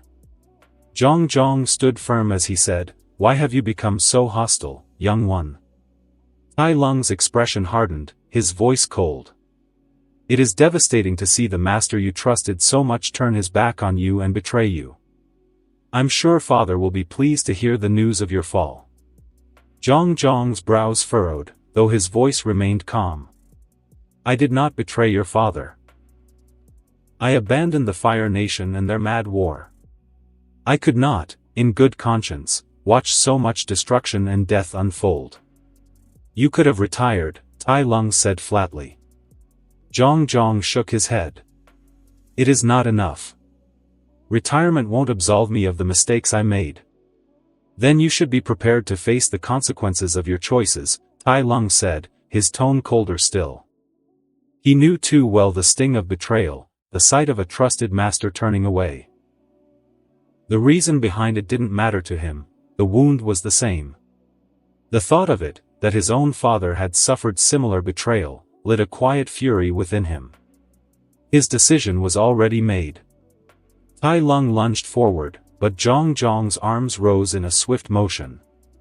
From the ground beneath Tai Lung's feet, fire burst forth, forcing him back. Tai Lung narrowed his eyes, splitting the flames with his blue fire and then stepping through. Zhang Zhang's eyes widened, the faintest trace of surprise flickering across his face. You wield blue fire? Then why didn't you use it earlier? I prefer to fight with my martial arts, Tai Lung replied coolly. They are my specialty, they represent what I am. Zhang Zhang studied him with intrigue. Blue fire was rare, a mark of unmatched talent among firebenders. To hear one speak of such a gift as though it were secondary was astonishing. He had expected arrogance, or restraint perhaps, but not this. You are a strange one, Zhang Zhang said softly. Tai Lung charged again. The old man responded in kind, unleashing a volley of blazing fireballs. Tai Lung dodged each with fluid grace until the ground beneath him erupted once more, forcing him to leap back. Is this wall of fire your signature move? Tai Lung asked, voice steady despite the wall of flame before him. You should watch your surroundings more carefully, Zhang Zhang replied, his voice echoing as he swept his hands outward. In that instant, the flames behind Tai Lung, which were ignited by Zhang Zhang attacks earlier, joined the wall of fire and encircled Tai Lung, then rotated around him and formed a roaring tornado. Fire spun and howled around him and the cage of fire closed on him from all directions. Tai Lung braced himself, then burst forward, blue fire erupting from his palms as he cut through the torrent. He pierced out of the fiery storm, only to find Zhang Zhang gone. His sharp eyes darted through the haze until his ears caught a faint sound behind him. He spun around just in time to see Zhang Zhang within the heart of the flames, smiling faintly before thrusting his palms forward. Fire surged toward Tai Lung like a living creature. There was no time to dodge. Tai Lung punched forward, unleashing his own torrent of blue fire, the two streams colliding in a burst of flames. Zhang Zhang's voice rose above the roar. Your flames are stronger than your martial arts, boy. You can't deny that truth. You lack restraint and place too much faith in your fists, using your fire as a secondary weapon. That is not the way of a true firebender, let alone a master. Tai Lung said nothing. He wanted to master firebending. That much was true, but he would not abandon what made him Tai Lung. His kung fu, his martial arts, was his essence, his pride, his identity. Yet deep down, he could not deny Zhang Zhang's words. His mind flashed to his battle with Ozai. The Fire Lord's flames had burned hotter and wilder than Zhang Zhang's, but that fight had been a contest of strength and speed, nothing more. There had been no strategy, no art in the flames. That was why he had triumphed then. But now, this old man relied on strategy and tricks. It took Tai Lung only a heartbeat to decide. If this was how his opponent wanted to fight, then so be it. He raised his hands, mirroring Zhang Zhang's movements exactly. The old man's eyes widened in alarm as fire erupted behind him, cutting off every path of retreat. I am quite the fast learner, Tai Lung said calmly, his blue fire reflecting in his eyes. And I don't plan on losing here. If I have to firebend instead of using my martial arts, then so be it. You are not escaping me. Zhang Zhang's face fell into panic in an instant as Tai Lung moved and unleashed wave after wave of blue flame that roared toward him. It was unlike anything the old master had faced. He tried to dodge and defend, but the sheer power and volume of the flames pressed in on him until he could barely defend himself, his clothes getting seared by the flames. The roaring inferno swallowed Zhang Zhang's sight, fire closed in from every direction. He knew, with a cold certainty, that if this continued he would be defeated and worse. The flames were growing too fast. It won't be long before the whole forest is sacrificed to this mad blaze. Amid the howling heat, Zhang forced his voice to rise so Tai Lung could hear it. Your flames will turn the entire forest to ashes, he called out. You must show restraint before the fire begins to spread. It won't. The voice came from his side and froze him in the throat. Zhang spun. 2 feet from him stood Tai Lung. He had used the flames to veil his approach just as Zhang had done earlier. Zhang tried to make distance, but it was already too late. Dozens of blows landed, quick, powerful strikes at nerves and chi points. The old master staggered beneath the onslaught, then fell. In the space of heartbeats, Zhang, once an admiral and a feared fire-bending master, was on the forest floor. Tai Lung slowed, steadying his breathing, and with it the fire all around them began to die down, the blue tongues licking themselves out into smoke and ash until the air settled, clearer and cooler. He looked down at the fallen man for a long moment. Chain them all, Tai Lung ordered. We are going back. Han and the others moved swiftly, acting on the captain's command. The deserters and their small, ragged band were bound and gathered before being led back to the city. Later that night, Zhang sat in his cell with his men, shackled and silent. The heavy quiet was broken when the door opened and Han stepped inside, keys jangling in his hand. Master, Han said, forcing a small, conspiratorial grin, get out of here quickly. My scary captain is sleeping. Zhang raised his head slowly, eyes tired. Han, he said, I doubt Shulian's son will take kindly to your betrayal. Han's expression was steady. Yeah, he is something else. Honestly, it's scary to think he's angry with me. But this is a risk I'm willing to take, Master. I owe you that much. He worked the shackles loose, and one by one the prisoners were freed. Together they slipped out of the makeshift prison and hurried through the dark until the city's edge lay behind them. As they ran, Zhang glanced at his old student. Han offered a rueful smile. Shulian helped you in the past, he said softly. Today I repaid my debt to you. Next time you're on your own, Master. I sincerely hope you don't cross our path again. Zhang managed a small smile in answer and then hurried into the night. Han watched them go until their figures were swallowed by shadow, then breathed a long sigh of relief. He turned to go back to his place but froze when he found Tai Lung staring at him coldly. Han, quick to cover his tremor, put on a loose grin. Captain, fancy seeing you here. Explain yourself, Tai Lung said. Han's grin faltered. Explain what? I betrayed the Fire Nation and released the prisoners. You said you were willing to take the risk because he was your master, Tai Lung said. Don't you feel angry at his betrayal? Han blinked. You were listening the whole time? Why didn't you stop me? I prefer to hear things before acting, Tai Lung replied. It is never too late to hunt them down. After fighting them, I know they can't escape my hunt. Han's face changed at that, a mix of worry and resignation.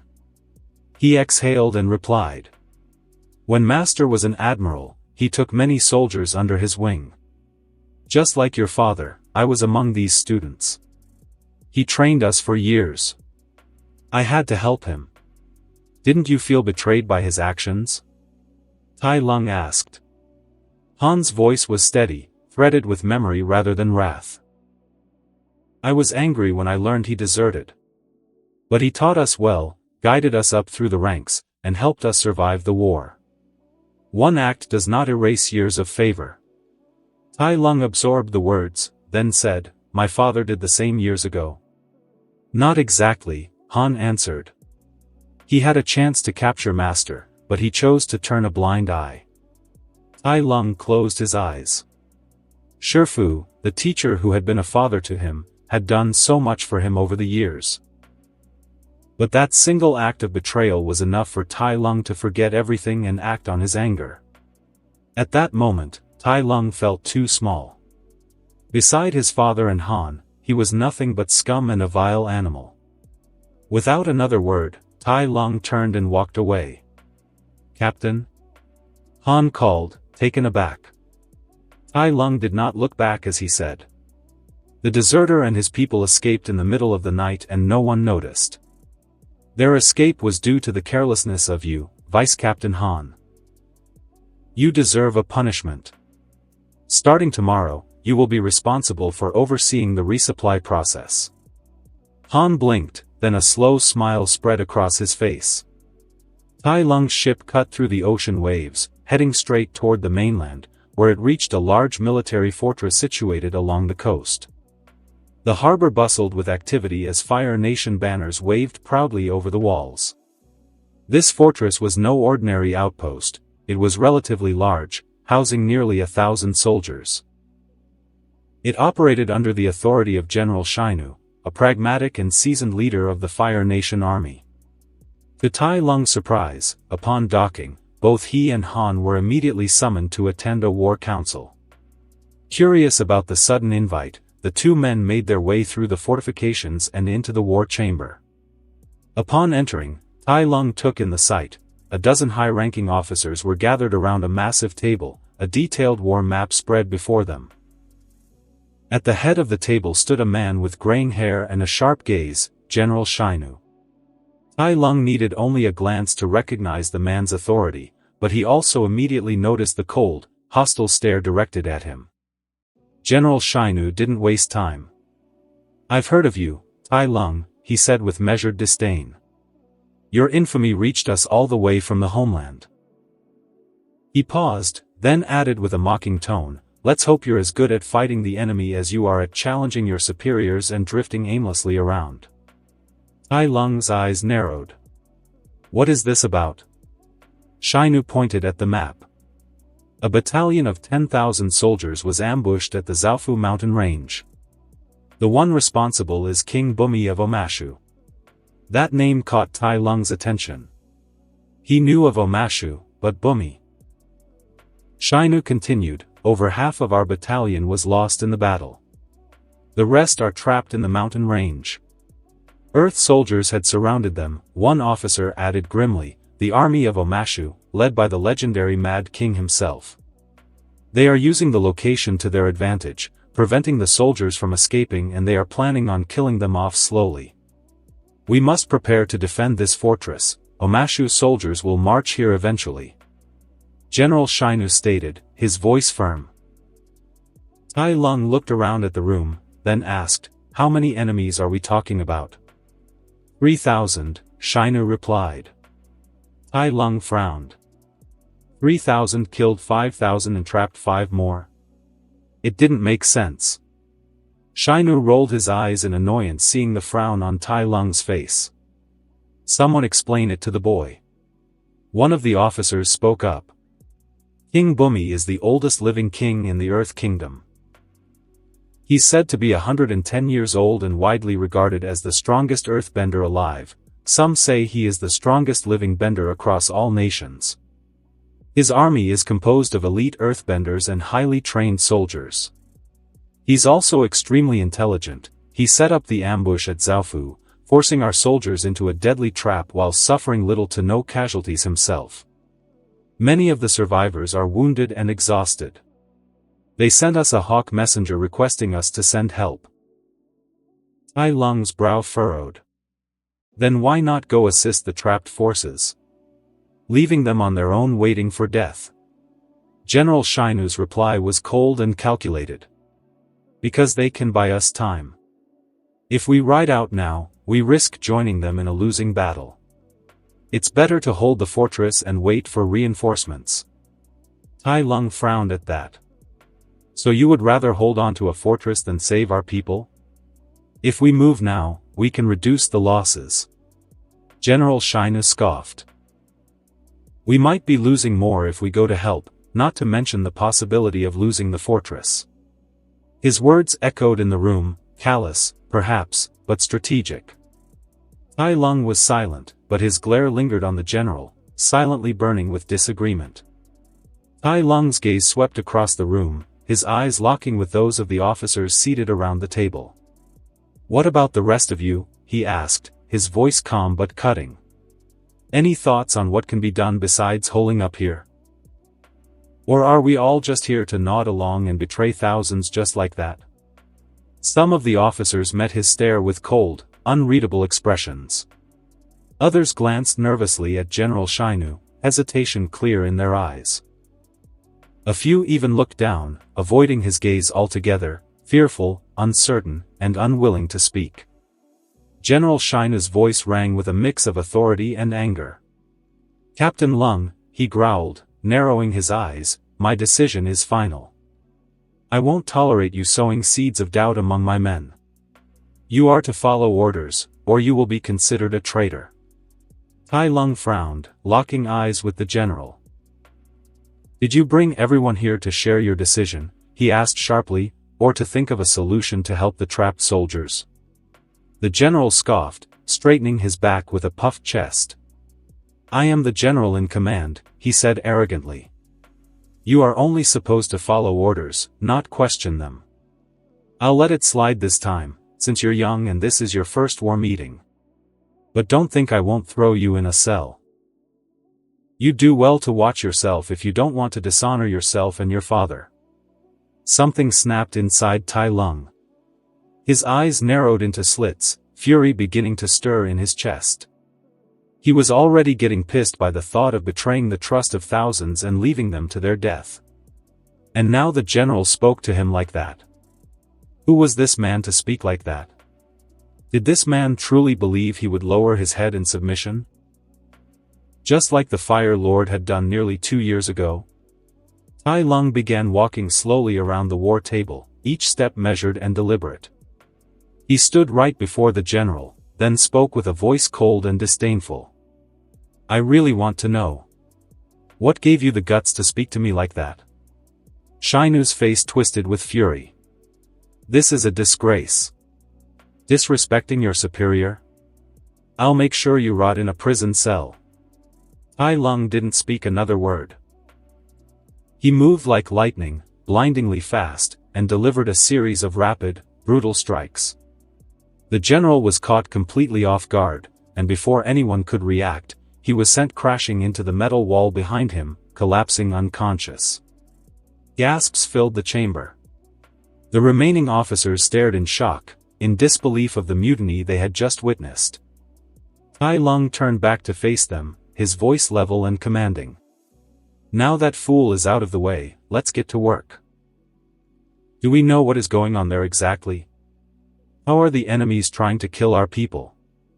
And any plans on how we can actually save our people? All suggestions are welcomed." One of the officers finally broke the silence. "What you've done, that's treason." Tai Lung scoffed. "And leaving 5,000 soldiers to die isn't? Spare me the lecture. Let's get to the real subject. If you are worried about being punished because of me, just say I threatened you into submission, that I am a madman throwing blue fire and lightning around. I did humiliate and burn the Fire Lord publicly, no one will doubt your story." The officers glanced at one another again, and slowly, the fear in their expressions began to shift, turning into focus. They leaned over the map, their voices growing as they shared what they knew and thought. For the first time, they actually began discussing what they can do, talking about terrain, enemies, routes, coordination and possible enemy plans. After what felt like an hour of back and forth, a unified plan was formed, daring, dangerous, but possible. A rescue mission. Tai Lung stepped back from the table. "Someone throw this idiot," he pointed to the unconscious general, "in a cell, it is a fitting place for him. We leave in an hour." There was no protest. Just a nod and in several eyes, the faintest gleam of newfound respect. As Tai Lung exited the chamber, Han caught up with him, keeping pace. "This plan of yours is suicide, King Bumi is extremely dangerous," he said under his breath. "If your father were here, he'd never approve of something like this." Tai Lung smirked. "Good thing he's not. I'm looking forward to meeting the strongest and oldest living bender. I hope he is better than Zhong Zhong and the Fire Rooster. Han looked at his young captain, a heavy sigh escaping his chest. All he could do now was pray the spirits would watch over Tai Lung. I will let the rest of the crew know of this plan and that we are going to stay here for a while, Han said. Tai Lung nodded and thanked him before looking toward the north. This was going to be his first real participation in the war. He still didn't like the thought of fighting, but he was part of the Fire Nation now, and he wouldn't fail his father in this life. And that concludes this episode. If you enjoyed it, I'd seriously love it if you guys could leave a like on the video, as it genuinely helps out so much, and it keeps me going, plus it takes only 1 second. That said, have a wonderful day. See you in the next one.